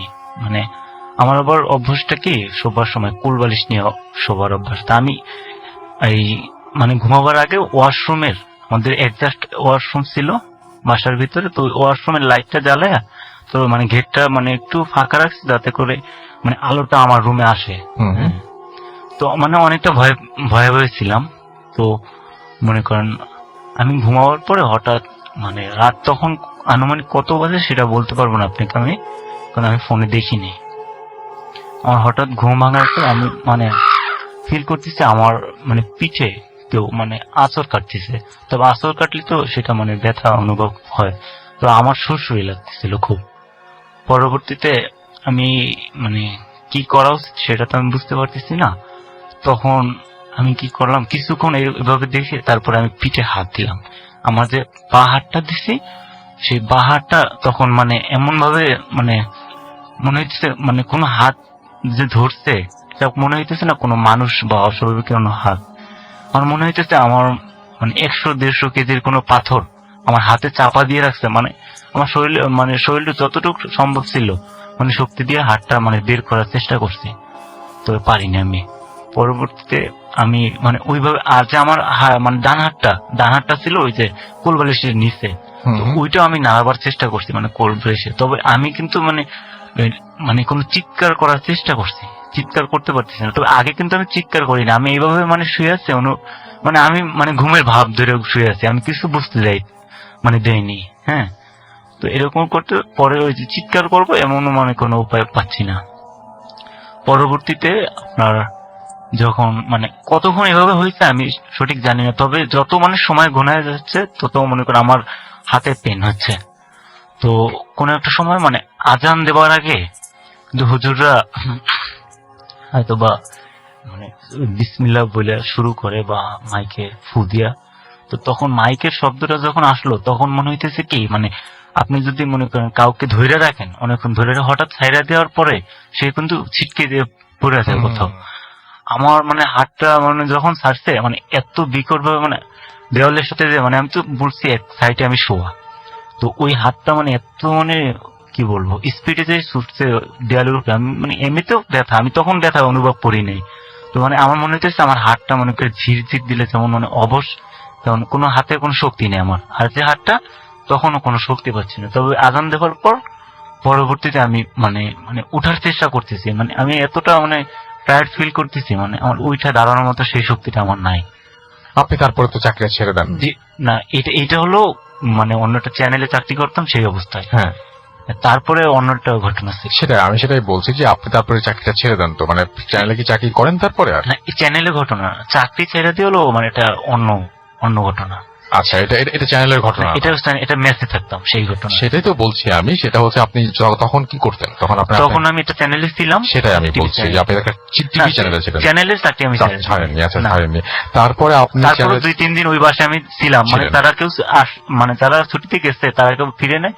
তবে আমি ওই বাড়িতে মানে শোবার আগে আমার মনে করে মা কাছে ফোন দিয়ে বলছি, সে বলছে মানে দোয়া পরে শুইলে কিছু হবে না। আর দ্বিতীয় কথা হলো যে কয়েল আছে না মশার কয়েল, যেটা আমি ওইটা জ্বালায় রেখে মানে আগুন সারা রাত থাকবে, কোনো প্রবলেম হবে না। আচ্ছা, শুধু আমাকে এইটা বলেন যে আপনি তো ওই চাকরিটা তারপরে চেঞ্জ করলেন, চেঞ্জ করে মানে মানে কিছুদিন পরে আবার নতুন একটা চাকরিতে জয়েন করলেন, একটা মিডিয়া হাউসে জয়েন করলেন। আচ্ছা, ঠিক আছে, মিডিয়া হাউসে গেলেন। মিডিয়া হাউসে যাওয়ার পরে সেই মিডিয়া হাউসেও আপনাকে একটা থাকার জন্য একটা জায়গা দিল, যেখানে আপনাকে থাকতে হয়েছিল। সেই বাসাটা আপনাকে ছেড়ে দিতে হয়েছিল। ছোট্ট করে শুধু বলবেন যে সেই বাসায় আপনি কেন ছেড়ে দিয়েছেন, কি দেখেছিলেন আপনি রাতের বেলায়? ওই বাসাটা মানে আমাকে আগে বলা হয়েছে ওখানে যে আমাকে প্রোডাকশনের জন্য নিবে, তার উপর এগুলো তো আমি বললাম। আপনি ওখানে কি দেখেছিলেন? ওখানে দেখেছিলাম বলতে আমি কিছু দেখিনি, তবে আমি মানে মানে শব্দ শুনছি। মনে করেন আমি সব লাইট নিভাইয়া শুধু 2টা রুমের, এটা হয়তো ওয়াশরুমে 2টা আর একটা এডিটরদের রুমে, সম্ভবত যারা এডিটর আছে মিডিয়া হাউসে তাদের এডিটরদের রুমের লাইটের জ্বালায়। তারপর আমি যে মানে স্পেসটায় শুয়েছি সেটা হলো আপনার কি বলে এই যে ডাইনিং স্পেস টাইপের, ওইখানে যে সবাই মানে শিল্পী গোষ্ঠী আইসে ওইখানে বসে আড্ডা দেয়। তো আমি ওইখানে আমার বেড নেলাইছে নিচে শুয়েছি। শোবার পরে মানে তখন 11টা কি 12টা সম্ভবত এরকম সময়। তারপরে মানে আমি মানে আওয়াজ পাইতেছি যে মানে কিচেনের ভিতরে, আপনি বলা আমি আপনাকে বলছি যে কিচেনের ভিতরে একটা ওয়াশরুম আছে, তো সেই ওয়াশরুমের ভিতর থেকে মনে হইতেছে মানে এত বিকট আওয়াজ, মানে গোসল করতেছে। আমি পরিবর্তে আর কেউ আছে ওই ফ্ল্যাটে, আমি তো জানি যে কেউ নাই। তো গোসল করার পরে তখন আমি ওইখানে একই ভাব করতেছি, মানে আমি ঘুমাবার ভাব, আমি মানে জেগে আছে এটা মানে ধরতে দেয়নি কাউকে। কিন্তু আপনি বুঝতে পারছেন যে গোসল করছে। গোসল করতেছে, আমি কিন্তু ঘুমাই নাই তখন, আমি মানে ঘুমানোর মানে চেষ্টা করতেছি, কারণ ভয় ভয় লাগতেছে। আমি আমার সবার আগে মানে অভ্যাস 2-3 ঘন্টা ফোন টিপবো, তবে সেদিন ওই ভয়ে ভয়ে ওইটা করি নাই। তো এইভাবে মানুষ শুয়ে আছে, তবে আমি মানে ভাবতেছি মানে এখানে চাকরি করা আমার সম্ভব কিনা, এইভাবে এটা মানে ভৌতিক এর ভালো লাগতেছে না, মানে মনে মনে ভাবতেছি। সেইটাই আমার সাথে মানে ঘটনা শুরু করছে। তারপরে আমি কিছুক্ষণ সহ্য করা না পারে মানে অতিরিক্ত মানে ঘটতেছে, মানে শব্দটা বিকট আসতেছে, তখন ভয় আরো বাড়তেছে। তো আমি ওইখানে বসে আমি তখন কোমল মুড়া দিয়া, মানে খাতা ছিল তো কোমল মুড়া দিয়ে আমি আমার ওয়াইফকে ফোন দিচ্ছি। সে রিসিভ করতেছে না, অনেক এমন রাত 11টা-12টা, সম্ভবত 12টা-12:30 সে ঘুমায় পড়ছে। পরবর্তীতে আমি কি করছি, ওইখান থেকে দৌড়ে, মানে আমি এমন ভাবে দৌড়েছি মানে জানি আমি দৌড়লে কেউ ধরতে না পারে আমারে, আমি এইভাবে মানে দৌড়েছি। পরবর্তীতে আমি বেলকনিতে দৌড়ে চলে গেছি। বেলকনিতে যে সাথে সাথে মনে করেন যে বেলকনি গেটটা থাকে না, সিটকানি ছিল, সিটকানি দিয়েছি অলরেডি। দেওয়ার পরে না, সরি, সিটকানি না, আমি মানে সেই আপনার যে বেলকনির কি বলে গেটটার সাথে আমি নিজেকে মানে পিকটা ঠেকাইয়া বসে আছি, ওখানে তো বাইরে ওখানে সিটকানি ছিল না। পরবর্তীতে আমি আমার আম্মাকে ফোন দিয়ে বলতেছি, মা, মানে আমি ফোন দিয়ে আগে মা বলি নাই, আগে কান্নাকাটি শুরু করছি। তখন মা তো বুঝছে যে কিছু একটা হয়েছে। মার কাছে আমি বলছি আমি এখানে চাকরি করবো, তো একা থাকতে হবে, মা বারণ করছে। তারপর আমি গেছি। তারপরে আপনার ওইটার পরে সেই বেলকনিতে বসে আমি মাঝখানে হাতে কান্নাকাটি করতেছি, কি বলবো, মানে আমি পারলে বেলকনি থেকে লাফ দিয়ে পড়ে মানে ওই বাড়ি থেকে চলে যাই, কিন্তু এটা তো সম্ভব নয়, গ্রিল আছে কোনো ফাঁকা নেই। তারপরে মার সাথে কথা বলতে বলতে হঠাৎ মানে মানে এর ভিতরে যে এডিটরদের রুম দিয়ে টাইপিং করে না, এডিটর বা এই গ্রাফিক্স ডিজাইনাররা অনেক শব্দ করে কিন্তু টাইপ করে। আমার মানে যদি টাইপও করে আমার রুমের ভিতর থেকে কিন্তু আসার কথা না ওখানে। আমার এত বিকট আওয়াজ হইতেছে, মানে আমার কানের কাছে টাইপ করতেছে, ওই কম্পিউটারে টাইপ করতেছে। তো এইটা শোনার পর মানে আরো মানে আমি কি বলবো, মার সাথে কথা বলে মানে এত বাচ্চাদের মতো টাইনে দিচ্ছি চিৎকার করে, হয়তো পারে ওইটা নিরিবিলি এলাকায় কেউ বুঝতে পারে না, তো রাত্র। তো শেষ হলো কিভাবে জিনিসটা? শেষ হলো মার সাথে কথা বলার পরে মা, আমার ফোন কাইটে গেছে, ব্যালেন্স শেষ। পরে মা আবার কল করছে, মা ফোন দিয়ে আবারও আমি কান্নাকাটি শুরু করছে। মা বলতেছে, থামো, কান্নাকাটির কোনো প্রয়োজন নেই, আমি কিছু বলতেছি, আমার সাথে সাথে বলো। কিছু সূরা বলছে, দোয়া বলছে, আমি পড়ছি। পড়ার মানে এই দোয়া পড়ার পরে মানে আস্তে আস্তে মনে করেন মানে নিস্তব্ধ হয়েছে। ওকে, থ্যাংক ইউ সো মাচ। এবং তারপরে আপনি চাকরিটা ছেড়ে দিয়েছিলেন? মানে পরের দিন তারা আসার পরে আমি আমার ম্যাডাম এবং আরো কিছু স্যারদের বলছি, তারা মানে হাসি ঠাট্টা করে উড়াই দিচ্ছে। পরে আমি বলছি এখন আমি চাকরি করবো, মানে যখন আমার কথা বিশ্বাস করে না, আমি মানে রাগান্বিত গলায় বলছি আমি এই মুহূর্তে চাকরি ছেড়ে দেবো। তো আমার যে হেড মানে স্যার ছিল, সিও, সে বলতেছে, সাগর কিছু একটা হয়েছে, তুমি আমার কাছে এসে বলো। পরে আমি কান্নাকাটি করে বলছি, স্যার আমার সম্ভব না আমার চাকরি করা, আমি এখান থেকে আমি আজকে যাবো, প্লিজ আমাকে বাধা দিবেন না, বাধা দিলে আমি কিন্তু এখান থেকে পালাই যাবো, আর নাহলে এখানে মনে করেন সুইসাইড করবো, মানে এইরকম ভয় দেখাইছি যে এটা আমার মানে একদিন চাকরি করার পর আমার সম্ভব না চাকরি করা। পরবর্তীতে আমি ওখান থেকে চাকরি ছেড়ে চলে আসছি। ওকে, থ্যাংক ইউ সো মাচ।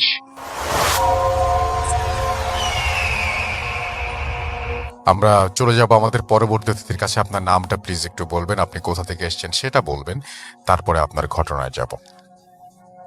ধন্যবাদ রাসেল ভাই আমাকে এই ঘটনা বলার সুযোগ দেওয়ার জন্য। আমার নাম রিপন, আমি এসেছি আদিপুরি লালমিনার থেকে। রাসেল ভাই, আজকে যে ঘটনাটা আমি আপনাকে শেয়ার করব, এই ঘটনাটা আমাকে পাঠিয়েছেন শাকিল আহমেদ। তো তার বাড়ি হচ্ছে কিশোরগঞ্জ জেলার অষ্টাগ্রাম থানার পূর্ব অষ্টাগ্রামে। রাসেল ভাই, এই ঘটনাটা শাকিল আহমেদের, সে আমাকে আপনার কাছে শেয়ার করার বা স্টুডিওতে শেয়ার করার জন্য অনুরোধ করেছে, যার কারণে আমি আজকে তার ঘটনাটা শেয়ার করব। তো শাকিল ভাই যে ঘটনাটা শেয়ার করেছেন, এই ঘটনাটা তার বন্ধুর সাথে ঘটে যাওয়া একটা ভয়ানক ঘটনা। তো তার বন্ধুর নাম তিনি বলতে নিষেধ করেছেন। আমরা মনে করি তার বন্ধুর নাম হচ্ছে সুমন। তো এই সুমন ভাই এখন প্রবাসে থাকেন। তার বাড়িও হচ্ছে ওই কিশোরগঞ্জের অষ্টাগ্রামে থানায় তার বাড়ি। তো আর আজকে যে ঘটনাটা শেয়ার করবো, এই ঘটনাটা 2014 সালের একটা ঘটনা। তো আমি শাকিল ভাইয়ের মতো করে ঘটনাটা শেয়ার করতেছি। তো সুমন ভাই তখন এসএসসি পরীক্ষা দিবে। তো পরীক্ষা শুরু হবে আর ২ মাস পর। তো এইচএসসি পরীক্ষা যাতে ভালো হয়, বিশেষ করে ওই কিশোরগঞ্জ থানার যে তারা যে উচ্চ বিদ্যালয়ে পড়তেছিল, সেই স্কুলের নাম হচ্ছে আব্দুল ওয়াদুদ উচ্চ বিদ্যালয়। তো পরীক্ষা যেন ভালো হয় এই কারণে তাদের স্যাররা একটা সিদ্ধান্ত নেয় যে যারা হলো পরীক্ষার্থী তাদেরকে স্কুলে রেখে থাকা খাওয়ার ব্যবস্থা করে তাদেরকে যদি ডে নাইটে পড়াশোনা করানো হয় তাহলে তাদের স্কুলের স্টুডেন্টের ভালো রেজাল্ট হবে এবং স্কুলের নাম উজ্জ্বল হবে। তো এই চিন্তা করে স্যাররা সিদ্ধান্ত নেয় যে স্কুলে একটা ডে নাইট শিফট চালু করা উচিত। তো যেই কথা সেই কাজ, তারা হলো স্কুল কমিটি ডে নাইট শিফটে চালু করে স্কুলে। তো সমস্ত স্টুডেন্টরা থাকা শুরু করে এবং সেই সাথে সাথে সুমন ভাইও থাকা শুরু করে সেই স্কুলে। তো স্কুলে থাকার কিছুদিন পর একটা অদ্ভুত একটা তার সাথে ঘটনা ঘটে। তো সে যখন ঘুমাতে যাবে সে শুনতে পায় যে বাইরে শুনতে পায় নুপুরের শব্দ। তো মেয়ে মানুষেরা যে নুপুরগুলো পড়ে, হাঁটলে যে এরকম নুপুরের একটা সাউন্ড হয়, সে শুয়ে সেই সাউন্ডটা শুনতে পায়। তো ১ম এ সে এটা মনের ভুল মনে করে যে এটা হয়তো তার মনের ভুল। কেউ যেহেতু শুনতেছে না, তার আশেপাশে কোনো বন্ধুই শুনতেছে না। তো তার কাছে এটা মনে হয় যে এটা মনের ভুল। তো সে লক্ষ্য করে যে প্রতিদিন রাত ১২টার পর একই রকমের ভাবে তার শব্দ, আ নুপুরের শব্দ তার কানে আসে এবং সে শুনতে পায়। তো একদিন সে বিরক্ত হয়ে খুব সাহস নিয়ে যে সে ভাবে যে হয়তো কোনো মেয়ে বাইরে পায়চারা করতেছে। তো এটা দেখার জন্য সে সাহস করে দরজা খুলে বের হয়। কাউকে সাথে না নিয়েই সে একা দরজা খুলে বের হয়।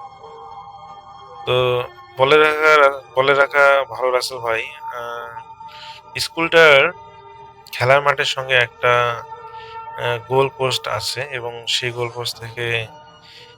এ গোল পোস্ট থেকে অপর পূর্ব কোণায় যে গোল পোস্ট আছে, সে অনুভব করে বাইর হওয়ার পর ওই গোলপোস্ট থেকে অন্য গোলপোস্টে মনে হয় যে কেউ নুপুর পায়ে হেঁটে যাচ্ছে, এই ধরনের সে স্পষ্ট শব্দ সে শুনতে পাচ্ছে। তো সে যখন গেটের বাইরে দিয়ে সেই গোলপোস্টের দিকে চলে যাচ্ছে, তো ওইদিকে যাওয়ার পর সে দেখে যে একটা মহিলা হেঁটে যাচ্ছে। এটা মহিলা না মেয়ে বোঝা যাচ্ছে না। তো সে পিছনে সেই মেয়েটার পিছনে যাওয়ার চেষ্টা করছে এবং যখন সুমন ভাইয়ের স্যার ঘুম থেকে হঠাৎ তিনি আ প্রকৃতির ডাকে সাড়া দেয়া বা কোনো একটা কারণে তিনি যখন বের হন, তো তিনি দেখেন যে সুমন ভাইকে হেঁটে গোলপোস্টের দিকে চলে যেতে। তো ওই গোলপোস্টের থেকে ওই দিক দিয়ে ২-৩ মিনিট গেলে আপনার হচ্ছে একটা শ্মশানাগার আছে। তো সুমন ভাইয়ের স্যার সুমনের কাছাকাছি এসে বলে, "কিরে, কই যাস তুই?" কিন্তু সুমন ভাই কোনো কিছুই বলল না। তো যখন সেই স্যার তার শরীরে হাত দিল, তখনই হলো সুমন ভাইয়ের হুঁশ আসে এবং তিনি বুঝতে পারেন যে তিনি এখানে চলে আসছেন কেন? তিনি নিজেও বুঝতে পারেন না। তো এরপর স্যার তাকে আবার রুমে নিয়ে যান এবং বলেন যে অনুমতি ছাড়া যেন কেউ বাইরে না যায়। তো এরপর থেকে আসলে সুমন ভাইয়ের প্রচন্ড পরিমাণে পেটের ব্যথা শুরু হয়। তো প্রথমত ব্যথার কারণে নিকটস্থ বাজারে নিয়ে যাওয়া হয়। নিয়ে যেয়ে ওষুধ নেয়া হয়, কিন্তু কোনো কাজ হয় না। কোনোভাবেই তার পেটের ব্যথা থামে না। তো প্রচন্ড পেটের ব্যথার কারণে সেই ডাক্তারও ওষুধ দিয়ে যখন দেখে যে কোনো কাজ হচ্ছে না, তখন তিনি সাজেস্ট করেন যে আপনার ছেলেকে ঢাকায় নিয়ে যান। তো সুমন ভাইয়ের ফ্যামিলি যখন ঢাকায় নিয়ে যায় এবং ঢাকায় নিয়ে যাওয়ার পর যত ধরনের এক্স-রে করা হয় পেট ব্যথা সংক্রান্ত কারণে। তো সমস্ত এক্স-রে করার পর দেখা যায় কোনো কিছুই আ তার সমস্যা নেই। পেটের ভিতরে কোনো কিছুই সমস্যা নেই। তো এরপর সুমন ভাইকে বাসায় নিয়ে আসা হয় এবং বাসায় নিয়ে আসার পরও তার পেট ব্যথা থামে না এবং তিনি প্রচন্ড কান্নাকাটি চিৎকার করেন। তো এরপরে আসলে তার বাবা-মা খুবই চিন্তিত হয়ে পড়ে যে তার ছেলের কি হয়েছে? তো এরপরে সুমন ভাইয়ের বাবা একদিন হেঁটে যাচ্ছিলেন এবং তার মুখটা খুবই ভার ছিল, যে কারণ তার ছেলে অসুস্থ। তো তার সুমন ভাই বাবার এক বন্ধুর সাথে একদিন তার দেখা হয় এবং তিনি বুঝতে পারেন যে হয়তো তার বন্ধু কোনো কারণে টেনশনে আছে। তো সুমন ভাইয়ের বাবার বন্ধু তাকে জিজ্ঞেস করেন যে কি খবর বন্ধু, তোমার মনে হচ্ছে যে তোমার মন খারাপ, কোনো সমস্যা? তো পরে সুমন ভাইয়ের বাবা সবকিছু খুলে বলে যে এরকম এরকম আমার ছেলের সাথে এরকম এরকম হচ্ছে, তার পেট ব্যথা, কোনোভাবে তার পেট ব্যথা থামতেছে না, কি যে করি, মানে শেয়ার করে। তো এরপরে সুমন ভাইয়ের বাবার বন্ধু বলে যে আমার কাছে মনে হয় যে যেহেতু ডাক্তার দিয়ে কোনো কিছু হচ্ছে না, এটা অবশ্যই কোনো জিন ঘটিত সমস্যা। তুমি এক কাজ করো, আমার একজন পরিচিত আছে, তো তার সাথে যোগাযোগ করো, আশা করি সমস্যা ঠিক হবে। তো এরপর সুমনের বাবা হচ্ছে সেই হুজুরের কাছে নিয়ে যায় এবং হুজুর যখন পরীক্ষা নিরীক্ষা করে, তো তখন দেখে যে হ্যাঁ সত্যি সত্যি তাকে কোনো একটা খারাপ কিছু ধরেছে। তো এরপরে যেটা হয় যে ওই শ্মশান ঘাটের ওইদিকে যাওয়ার কারণে আসলে ওখানে একটা তাকে খারাপ একটা জিন তাকে আজকে কিছু নিয়েছে বা তাকে ধরেছে। তো এরপর হুজুর তার আসলে সুমন ভাই শরীরটা বন্ধ করে দেন এবং বাসাটাও বন্ধ করে দেন। সেই সাথে সাথে তাকে একটা তাবিজ দেন। তো এরপরে আসলে সমস্যাটা মোটামুটি ঠিক হয়ে যায়, যদিও বা তার পেট ব্যথাটা কিছুদিন থাকে। তো এরপরে ধীরে ধীরে ঠিক হয়ে যায়। তো রাসেল ভাই এই ছিল ঘটনা, এটা আমার কাছে শেয়ার করেছেন শাকিল ভাই। শাকিল ভাইকে ধন্যবাদ এত সুন্দর একটা ঘটনা শেয়ার করার জন্য। তো রাসেল ভাই এই ছিল ঘটনা।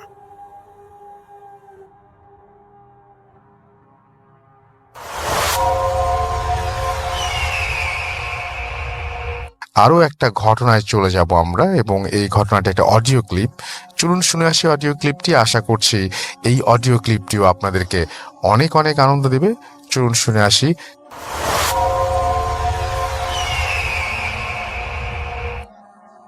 আসসালামু আলাইকুম রাসেল ভাই এবং প্রিয় লিসেনার্স। রাসেল ভাইয়াকে জিজ্ঞাসা করবো না রাসেল ভাই কেমন আছে, আমি জানি রাসেল ভাই সবসময় আমার মতো ভালো থাকেন এবং ভালোর দলে থাকেন। আমি মাকসুদুর রহমান সাদিক, বাসা কুষ্টিয়া জেলার ইবি থানায়।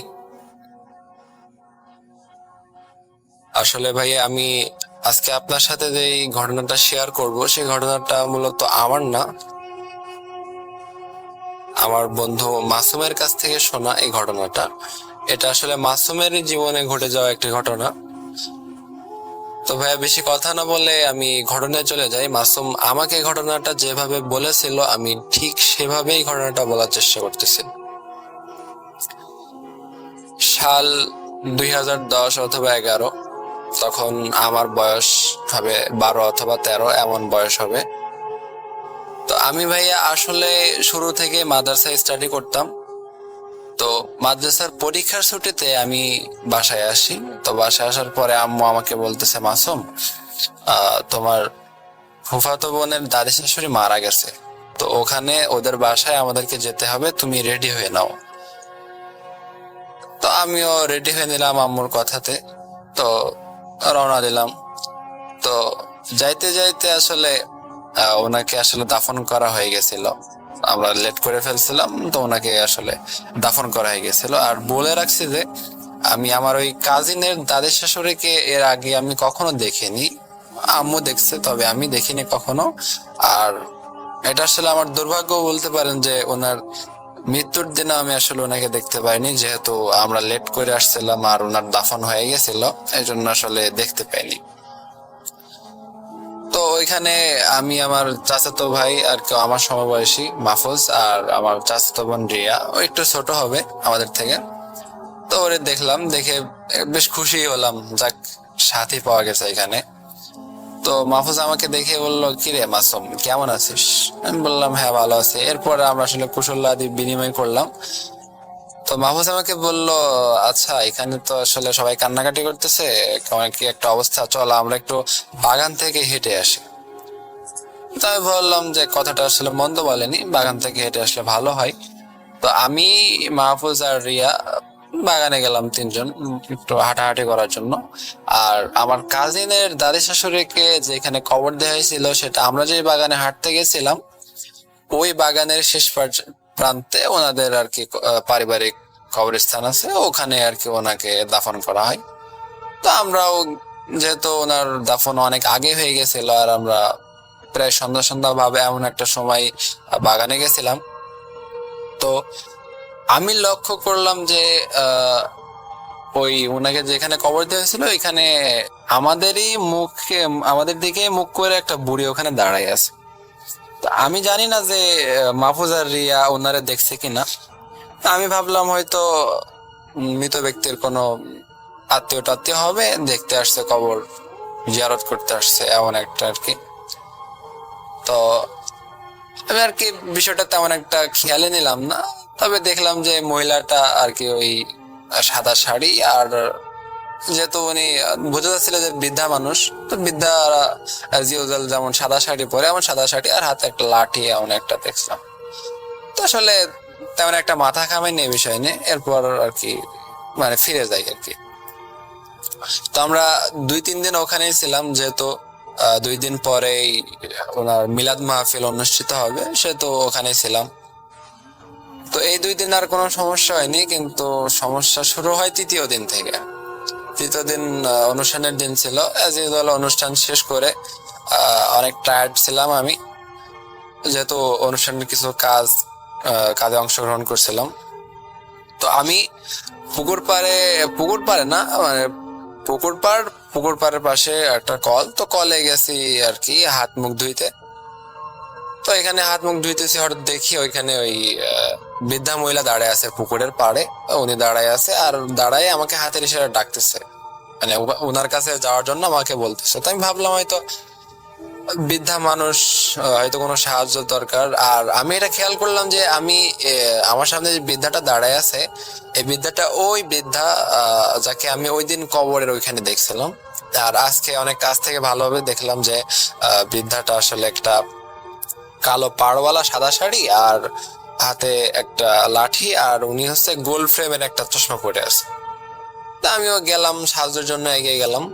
তো পেছন থেকে হঠাৎ আমাকে কেউ ডাকলো যে ওইদিকে কোথায় যাচ্ছিস, সন্ধ্যা নেমে গেছে, ওইদিকে কোথায় যাচ্ছিস। তো আমি শুধু পেছনে তাকাইছি, তাকাই দেখি মাহফুজ কথাগুলো আমারে বললো। শুধু পেছনে তাকাইছি, আর তাকানোর পরে সামনে তাকাইছি, মাত্র 10 সেকেন্ড এমন একটা ব্যবধান হবে। তো এই 10 সেকেন্ডের ভেতরে দেখি ওই বুড়িটা গায়েব। আর গায়েব এই জন্য বলবো যে যে পুকুর পাড়ে বুড়িটা দাঁড়াইছিল, পুকুর পাড়ের শেষ প্রান্ত থেকে আসলে ফসলের মাঠ শুরু। তো সেখান থেকে আসলে একটা বৃদ্ধ মহিলা, যার বয়স আনুমানিক 70 অথবা 80 হবে, এমন একটা বৃদ্ধা মহিলা এত তাড়াতাড়ি যেতে পারবেন, আর গেলেও অবশ্যই আমি দেখতে পাবো, এমন একটা বিষয় ছিল। আমি মনে মনে অনেক ভয় পাইলাম যে ওই দিন ওনারে দেখলাম, আজকে ওনারে দেখলাম, কিন্তু দেখার পরে উনি এইভাবে গায়েব হয়ে গেল। আসলে অনেক ভয় পাইছিলাম বিষয়টা। ও আমার মজা উড়াবে, এই জন্য আর কি আমি ওরে বলি নাই যে এই বিষয়। তো পরের দিন আসলে আম্মুর সাথে আমরা নিজেদের বাসায় চলে আসলাম। বাসায় আসার পরে 3-4 দিন আর কোনো সমস্যা হয়নি। তো একদিন রাতে আমি শুয়ে আছি, তো আমি হঠাৎ মানে একটা ঠান্ডা স্পর্শে আমার ঘুম ভেঙে যায়। ঠান্ডাটা আসলে অনেক বেশি ঠান্ডা ছিল, আর মনে হচ্ছিল যে আমার পাটা ঠান্ডার জন্যই মানে পুড়ে যাবে, এমন একটা ভাব। তো আমি ভাইয়া হচ্ছে চোখ মেলেই যেটা দেখলাম, আসলে এটা দেখার জন্য আসলে কেউ মানে দেখতে চাইবে না, এমন একটা বিষয় ছিল। দেখলাম ওই যে সেই বুড়িটা যাকে আমি কবরের ওইখানে দেখছিলাম, পুকুর পাড়ে দেখছিলাম, যে আমাকে হাতের ইশারায় ডাকতেছিল। তো এই বুড়িটা আমার পায়ের পাশে দাঁড়ায় আছে, আগের মতো সেই সাদা শাড়ি, হাতে লাঠি, এক হাতে লাঠি আর এক হাতে আমার পা ধরে আছে, আর মুখে এক টুকরা মুচকি হাসি, মানে কিছু একটা বলবে আমার আর কি, এমন একটা ভাব।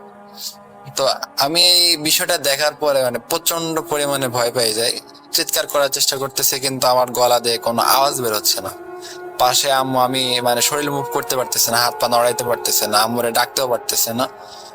তো আমার জানা যতগুলা দোয়া ছিল আমি আসলে দোয়াগুলা পড়তে থাকি, আর এক পর্যায়ে চোখটা বন্ধ করে একটা চিৎকার দিই। আমার চিৎকার শুনে আর কি পাশে যেহেতু আম্মু ছিল, আম্মুর ঘুম ভেঙে যায়। তো আমি চিৎকার দেওয়ার পরে চোখ খুলে আর ওই বুড়িটাকে আর আমি ওখানে দেখতে পাইনি। তো আম্মু আমাকে জিজ্ঞাসা করতেছে, কি রে মাসুম, তোর কি হয়েছে, চিৎকার করে উঠলি কেন? তো আমি দেখলাম ওখানে আর কি কেউ নাই। তো আমি আম্মুরে কথাটা কাটাই গেলাম যে, না আম্মু, আমি আসলে স্বপ্ন দেখছিলাম, একটা ভয়ের স্বপ্ন দেখছি, তো স্বপ্ন দেখছি, ভয় পেয়েছি। তো আম্মু আর কি আমার বুকে আইপি করছে, পরে ফু দিয়ে বললো, আচ্ছা ঠিক আছে ঘুমা। তো এখন আমার মাদ্রাসারও ছুটি শেষ, মাদ্রাসায় যাইতে হবে। তো মাদ্রাসায় যাব তার আগের দিন সন্ধ্যাবেলায় আর একটা ঘটনা ঘটে। আম্মু আমাকে বলে যে বা দোকান থেকে ডিম নিয়ে আসতে। তো আমি ওই সময় বিকাল হয়ে গেছিল, বিকাল। তো আমি গেছি দোকানে। তো দোকানটা আর কি বাসা থেকে দূরে ছিল, যেহেতু গ্রামে থাকতাম আমি, অনেক দূরে ছিল দোকান। তো গেছি মোড়ের ওই পাশে, মোড়ের একটু ওই পাশে দোকান। তো এখানে যাওয়ার পরে ডিম কিনছি, ডিম কেনার পরে তো এখানে আর কি পুরাতন বন্ধু ছিল, ওদের সাথে একটু আড্ডা দিচ্ছে। আড্ডা দিতে দিতে আসলে সন্ধ্যার আজান দিবে দিবে এমন একটা ভাব। তো আসার পথে 3 রাস্তার একটা মোড় পড়ে, মোড়ের একদম মাথায় একটা কবরস্থান। এর আগেও আমি অবশ্যই কবরস্থানের পাড়ে দিয়ে অনেক যাতায়াত করছি, কোনো সমস্যা আমি ফেস করিনি। তবে ওই দিন আসার পরে কেউ আমাকে পিছন থেকে ডাকছে, মাসুম। মানে একটা মেয়েলি কণ্ঠ, তবে কণ্ঠটা আসলে ভাঙা ভাঙা একটা কণ্ঠ। আমাকে ডাকছে, মাসুম আয়, আমার কাছে আয়, একটু শুনে যাও। আমি পিছনে যে তাকাইছি ভাইয়া, দেখি সেই বুড়িটা আমাকে ডাকতেছে আর ওনার কাছে আসার জন্য আমাকে বলতেছে। তো আমি ভাইয়া খুব মানে এত পরিমাণ ভয় পাই যেটা বলে বোঝানোর মতো না। আর সে একটা দৌড় দেওয়ার পর মানে বাসায় যাওয়ার পরে হঠাৎ কিছু একটার সাথে বাড়ি খেয়ে আমি আসলে পড়ে যাই, আমি সেন্সলেস হয়ে যাই। পরের দিন আমার জ্ঞান ফেরার পরে আসলে মাথায় মানে প্রচন্ড ব্যথা অনুভব করছে। আমি যেটার সাথে আসলে বাড়ি খেয়েছিলাম সেটা একটা খুঁটি ছিল, আর ওই বাড়িটা আসলে মাথায় খেয়েছিলাম। অনেক পেন ছিল, অনেক ব্যথা ট্যাথা পাইছি। তো আম্মুরে আসলে বললাম যে আম্মু, আমি তো আসলে অনেক ভয় পাইতেছি। তো আম্মু আর কি করলো, স্থানীয় ইমাম সাহেব বললো যে আমার ছেলেটা তো অনেক ভয় পাচ্ছে, কিছু একটা করেন। তো আর হুজুর তেমন কিছু না, শুধু আমার শরীরটা একটু বন্ধ করে দিলেন আর কিছু তেল পড়া আর পানি পড়া দিলেন, বললেন যে এগুলো খাও বাবা, ইনশাল্লাহ সুস্থ হয়ে যাবা। তো আমিও ওনার কথা অনুযায়ী তেল পড়া পানি পড়া এরকম নিয়ম অনুযায়ী খাইতে লাগলো। মোটামুটি আলহামদুলিল্লাহ আমি সুস্থ হয়ে গেছি। তার 3-4 মাস আর কি আমার আর কোনো সমস্যা নেই। আসলে রাসেল ভাইয়া, ঘটনাটা যদি এখানে শেষ হতো তাহলে আসলে খুব ভালো হতো, কিন্তু ঘটনাটা এখানে শেষ না। মানে ঘটনাটা কেবল মধ্য পর্যায়ে আছে আমরা। তো 3-4 মাস আমার কোনো সমস্যা নেই, এর মধ্যে আমি মাদ্রাসায় চলে গেছি, সুন্দরভাবে লেখাপড়া করতেছি, কোনো সমস্যা নাই। তো একদিনকার ঘটনা, আমরা যে মাদ্রাসায় পড়তাম ওই মাদ্রাসারই আরেকটা শাখা ছিল, যেটা মাদ্রাসারই থেকে একটু দূরে। যদি মেন রাস্তা ইউজ করা হয় তাহলে মিনিমাম 10-12 মিনিট সময় লাগবে মেন রাস্তা দিয়ে যাইতে, যেহেতু মাদ্রাসাটা শহরের ভিতরে ছিল। আর যদি মাদ্রাসার পিছন সাইড দিয়ে ওই মাদ্রাসায় যাইতে হয় তাহলে হয়তো 5-6 মিনিট লাগবে আর কি। তো এই মাদ্রাসায় ভালো কিছু রান্না হইলে ওই মাদ্রাসার উস্তাদদের জন্য আর কি পাঠানো হতো। তো ওই দিনও আর কি ঘটনার দিন মানে মাদ্রাসায় ভালো রান্না হয়েছে। তো হুজুর আমারে বললো বিকালে বলতেছে, যাও মাসুম, এটা তুমি ওই মাদ্রাসার উস্তাদদেরকে দিয়ে আসো। তো আমি ভাবলাম যে আচ্ছা ঠিক আছে যাই, সমস্যা নেই। তা আমি যাওয়ার সময় আর কি মেন রাস্তা দিয়ে গেছিলাম, কিন্তু আসার সময় ভাবলাম যে আবার ঘুরে যাব।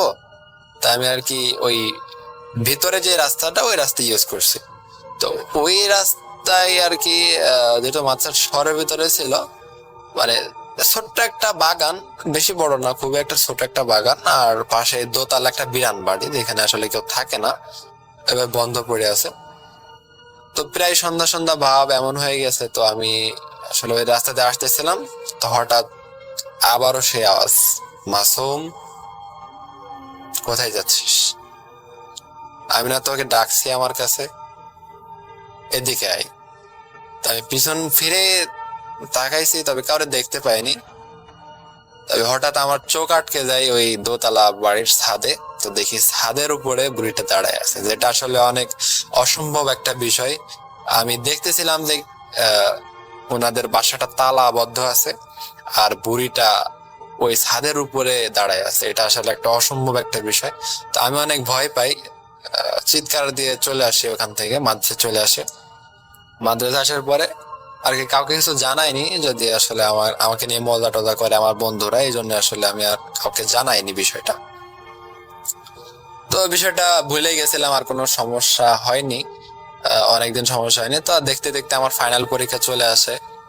তো ফাইনাল পরীক্ষার জন্য আর কি, যেহেতু ফাইনাল পরীক্ষা ভালো ফলাফল করতে হবে, এই জন্য মাদ্রাসার প্রায় প্রতিটা ছাত্রই ওভার টাইম পড়তো। আর আমাদের মাদ্রাসাটা ছিল 5 তলা বিশিষ্ট, আমরা সেকেন্ড ফ্লোরে থাকতাম, আর একদম নিচতলায় আছে মসজিদ। তো সবাইকে আসলে ওভার টাইম পড়ার জন্য মসজিদ ইউজ করতে হতো, যেহেতু সবাই মসজিদটা অনেক বড় ছিল, সেহেতু প্রত্যেকটা শ্রেণীর ছাত্র, প্রত্যেকটা ক্লাসের ছাত্র ওখানে গিয়ে মানে নিজেদের মতো করে পড়াশোনা করতে পারে, এমন একটা স্থান ওইটা ছিল।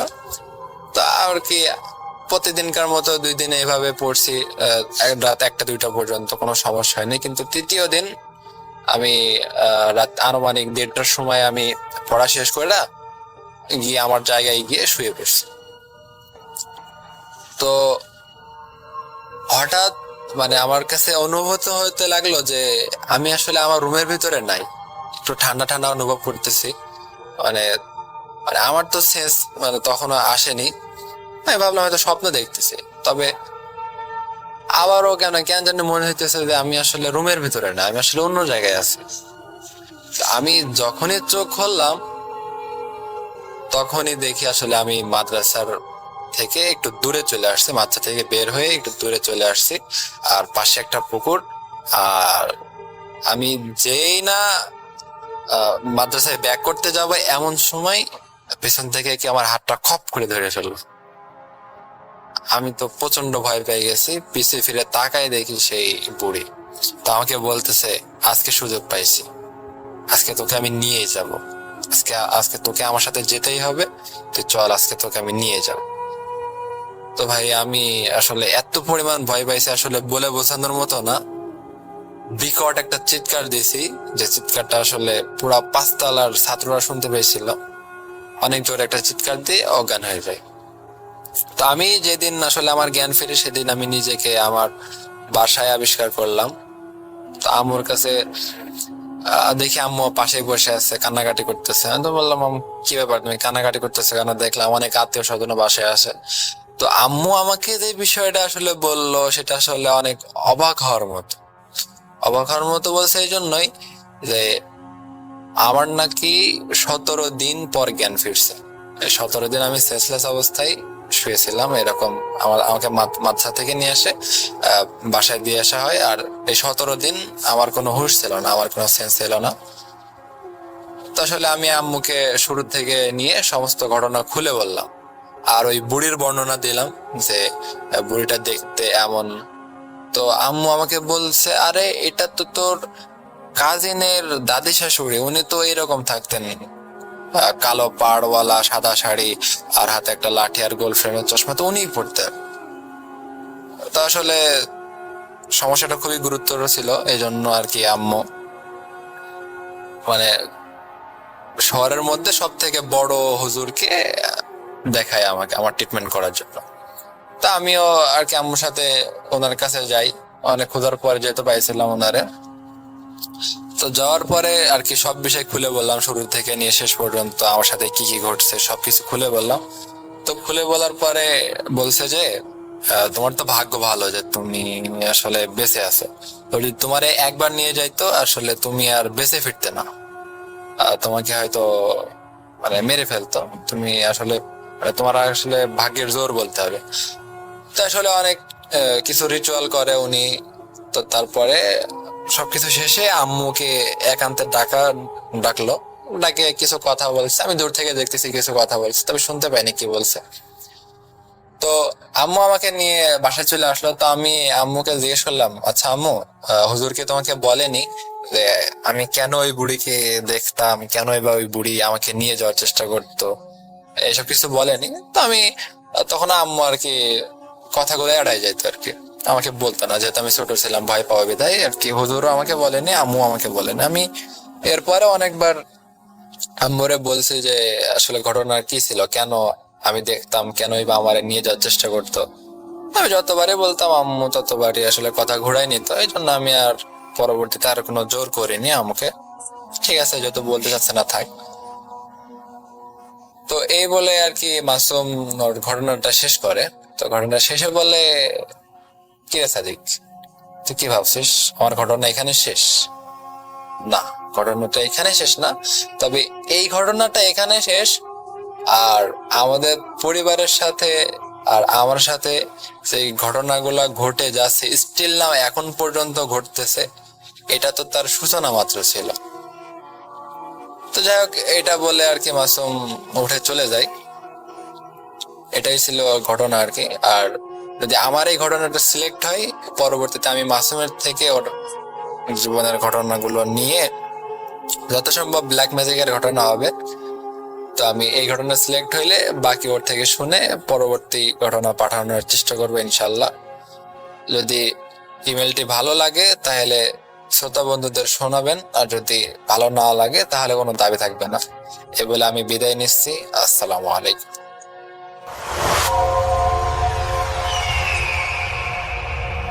আমরা চলে যাব আমাদের পরবর্তী অতিথির কাছে। আপনার নামটা প্লিজ একটু বলবেন, আপনি কোথা থেকে এসেছেন সেটা বলবেন, তারপরে আপনার ঘটনায় যাব।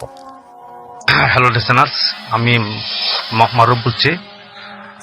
ফ্রেন্ডরা আপনারা আমাকে চেনেন মারুফ নামে, ফেসবুক ফ্রেন্ডরা চেনেন দুর্গা স্ত্রী নামে। তো আমার ফার্স্ট স্টোরি ছিল,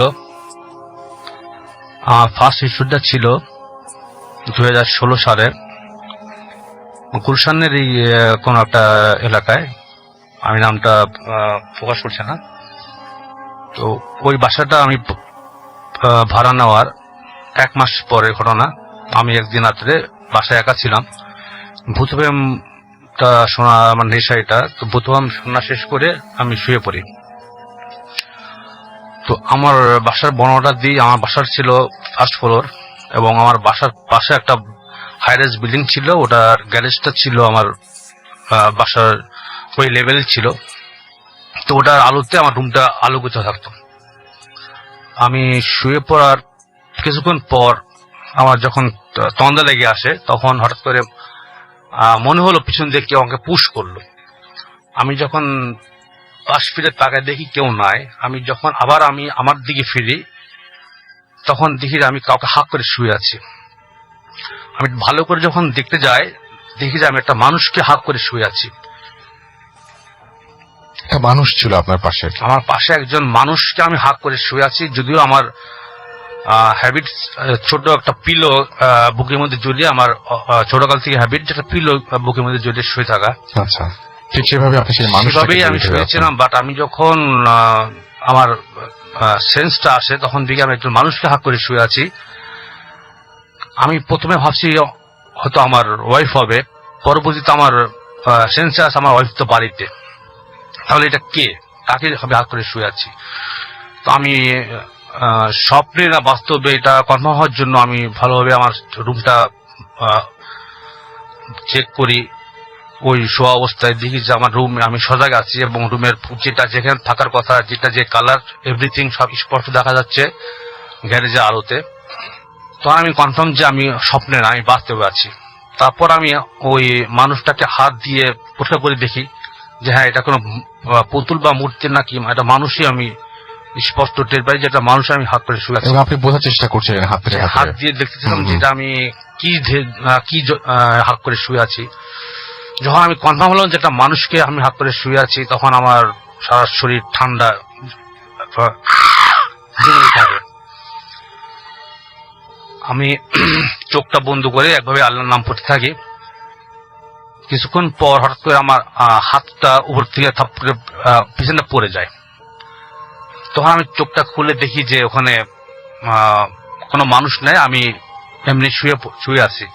আমি সাথে সাথে আমার বাসার উপরে বেড সুইচের লাইটটা জ্বালিয়ে আমি উঠে বসি। তখন দেখি যে রুমে কেউ নাই, শুধু আমি একাই রুমে আছি। আমার রুমে একটু বর্ণনা দিই যে আমার রুমে আমি যখন শুয়ে পড়ি তখন রুমের দরজা জানালা সবই লাগানো ছিল এবং রুমের দরজা ফাঁকা দিয়ে এমন কোনো মানে একটা ইঁদুর ঢোকারও কোনো জায়গা ছিল না। তো আপনি যে মাথায় হাত দেন এই ব্যাপারটা বলেননি কিন্তু। হ্যাঁ, আমি প্রথমে ওটা যখন আমি দেখি, আমি এটা দেখার জন্য যেটা আসলে এটা কি জিনিসটা, আমি কাকে হাত করে আছি, তখন দেখি যে ওটা আমার ডান হাতের বাহুর উপরে ওটা মাথা দিয়ে শুয়ে আছে।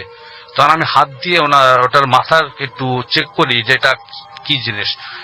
তো এটা আসলে 2 মাস, 1 থেকে 2 মাস কেউ টাক করার পরে যতটুকু চুল উঠে, যাকে বলে কদম ছাট, তো ওরকম তার মাথার চুলটা আমি হাতে স্পষ্ট টের পাই, হাতে খোঁচা খোঁচা আমি ব্যথা পাচ্ছিলাম। তারপরে তারা মুখে হাত দিই, শরীরে হাত দিই, তখন আমি বুঝি যে এটা একটা মানুষের ধরে আছে। তারপর যখন আমি লাফ দিয়ে উঠলাম, ওঠার পরে দেখলাম যে আমার কোলে যে বালিশটা ছিল, ছোট বালিশটা ছিল, ওটা বিছানার এক কর্নারের দেওয়ালের সাথে ওটাকে চেপে কেউ যেন বসে রাখছে, ওটাকে দড়া করে বসে আছে, যেটা একটা অবিশ্বাস্য ঘটনা ছিল।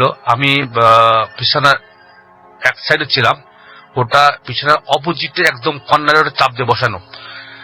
তারপর আমি কিছুটা স্বাভাবিক হয়ে আবার শুয়ে পড়ি।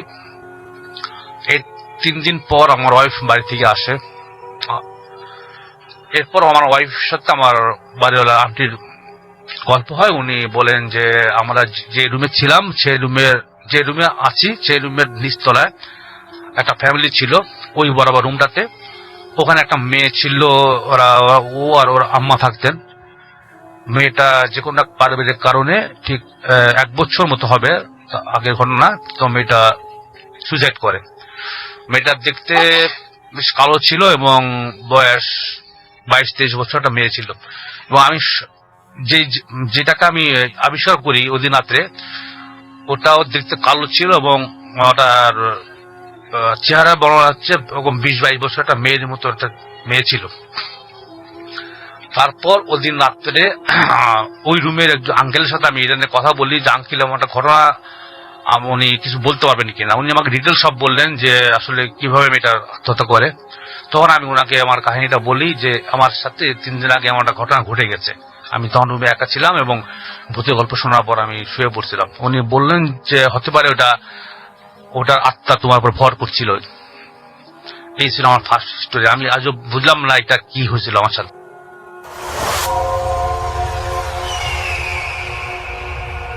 আরও একটা ঘটনায় চলে যাব আমরা, এবং এই ঘটনাটা একটা অডিও ক্লিপ। চলুন শুনে আসি অডিও ক্লিপটি। আশা করছি এই অডিও ক্লিপটিও আপনাদেরকে অনেক অনেক আনন্দ দেবে।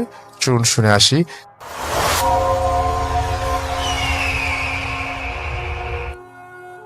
আসসালামু আলাইকুম রাসেল ভাই, আশা করি ভালোই আছেন।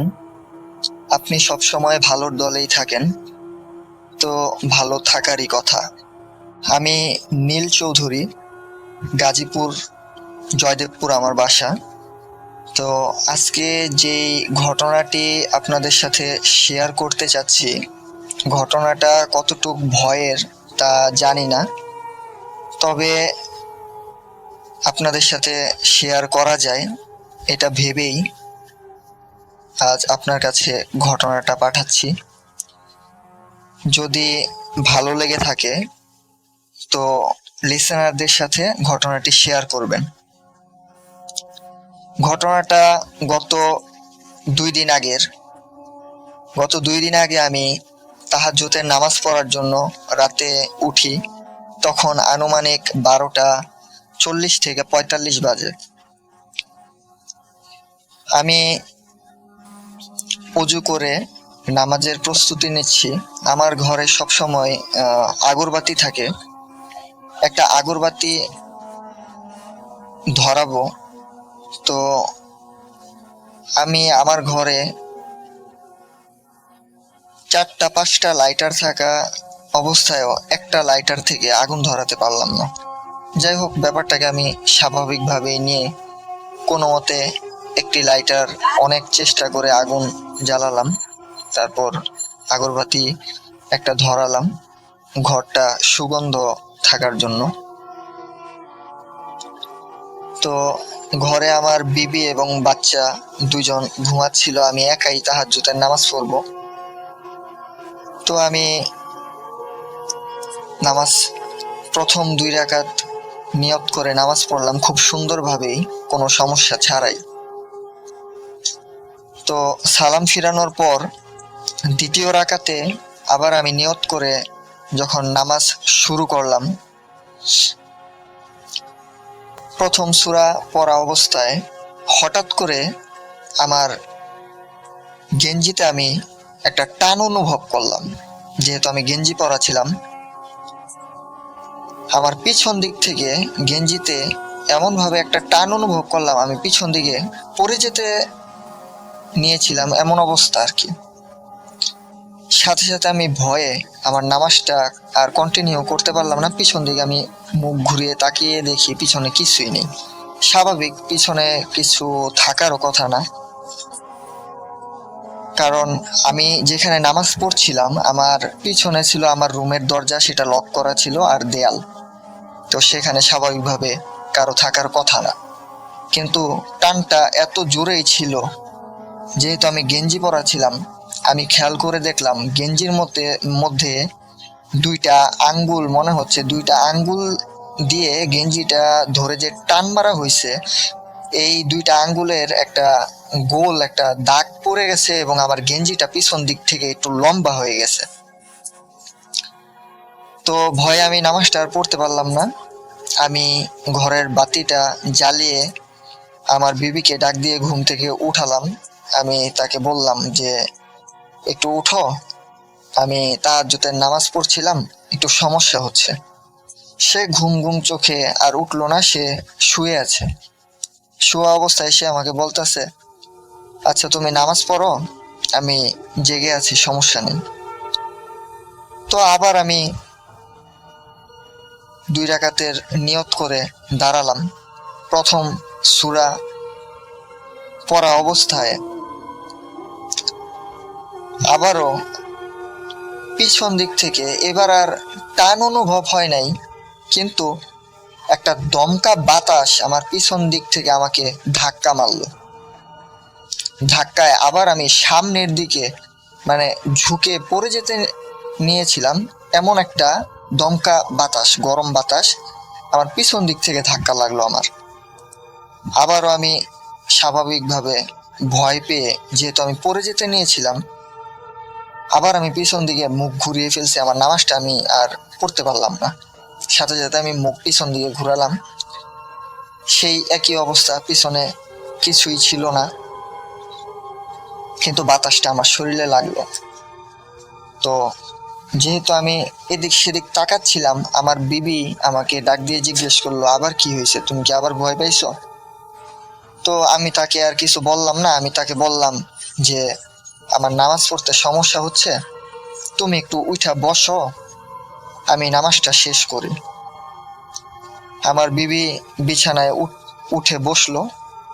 আমি আবার নিয়ত করলাম, নিয়ত করে আবার 2 রাকাত নামাজ আমি শেষ করে সালাম ফিরায়া আমি উঠলাম। ঠিক ওই মুহূর্তে আমার ঘরে যেহেতু আগরবাতি ধরানো ছিল, আগরবাতির একটা পারফিউম বা একটা সুঘ্রাণ আমার পুরা রুমটার মধ্যে ছিল, কিন্তু এই আগরবাতির ঘ্রাণের পরেও আমি আরেকটা আতরের ঘ্রাণ পাচ্ছিলাম। আতরের ঘ্রাণটা এমনই ছিল যে আগরবাতির ঘ্রাণ এবং ওই আতরের ঘ্রাণ দুইটাকে আমি মানে আলাদা করতে পারছিলাম। মানে আতরের ঘ্রাণটা এত সুন্দরই ছিল, মানে এটা বলে বোঝানো যাবে না। আমি আগেও অনেকের কাছে শুনতাম যে তাহাজ্জুদ পড়া অবস্থায় ভয় পাইছে, বা এই তাহাজ্জুদের নামাজ পড়তে গেলে ভয় পায় অনেকে। তো আমি ভাবতাম যে আমরা আশরাফুল মাকলুকাত, আমরা নামাজ পড়বো, ওই টাইমে হয়তোবা আমাদের কোনো সমস্যা হবে না, বা সমস্যা করতে পারে না বা পারবে না, আমি এটা ভাবতাম। আমি মনে করতাম হয়তোবা অনেকেই যেহেতু রাতে নামাজ পড়ে, তো তারা স্বাভাবিকভাবেই মনে একটা ভয় তৈরি হয় যে রাতে একা একা নামাজ পড়তেছি বা তাহাজ্জুদের নামাজ পড়তেছি, ভয়ের কারণে অনেক কিছু মানুষ ফিল করে। কিন্তু এই ঘটনাটা আমার সাথে ঘটার পরে আমার মনে হলো যে না, এরকম কিছু ঘটতে পারে নামাজরত অবস্থায়। কিন্তু সত্যি কথা বলতে আমি সবসময় ভাবতাম নামাজ পড়া অবস্থায় জিন বলেন বা পরী বলেন, আমরা যেহেতু মুসলমান আমাদের জিন পরীতে বিশ্বাস থাকাটাই স্বাভাবিক। আমিও বিশ্বাস করি জিন আছে, কিন্তু নামাজরত অবস্থায় তারা এইভাবে ভয় দেখাতে পারে বা সমস্যা করবে আমি কখনো ভাবি নাই। যদি আমার সাথে না ঘটতো আমি হয়তোবা কারো কাছে এটা শুনলে মনে করতাম যে তারা হয়তোবা এটা এমনি বলছে বা এত রাতে নামাজ পড়ে দেখে তারা ভয় পায় বা কিছু একটা আমি মনে করে নিতাম। কিন্তু যেহেতু আমার সাথে ঘটছে সেহেতু আমি বুঝতে পারলাম যে এমন কিছু ঘটতে পারে। কিন্তু নামাজ পড়া অবস্থায় যে বা পরে আমি যেই আতরের ঘ্রাণটা বা যেই সুঘ্রাণটা আমি পাচ্ছিলাম, আমি ভূত.কমেও বা আগে আপনার ভূত FM শোতে অনেক ঘটনাই শুনেছি এমন যে ভালো জিনের থেকে সুঘ্রাণ আসে বা শয়তান বা খারাপ জিনদের থেকে বিশ্রী গন্ধ বা পচা গন্ধ আসে বা মাছের গন্ধ আসে, এই টাইপের আমি ঘটনা শুনেছি। আমি আপনার ভূত FM আগেও শুনেছি, এখন আমি আপনার ভূত.com শুনি। কিন্তু যেহেতু আমি আতরের ঘ্রাণ পেয়েছি বা সুঘ্রাণ পেয়েছি সেহেতু সেটা ভালো জিন হতে পারে। হ্যাঁ, আমি যদি এই ঘটনাগুলো কম্পেয়ার করি বা এগুলা আমি দুইটা, এই খারাপ গন্ধ বা বিশ্রী গন্ধ বা এই সুঘ্রাণ, এই দুইটাকে যদি কম্পেয়ার করি তাহলে হয়তোবা তখন কোনো ভালো জিনই আসতে পারে। কিন্তু ভালো জিন আসলে আমার এমন সমস্যা হবে এটা আমার মনে হইতাছে না যে একটা ভালো জিন আসতেই পারে।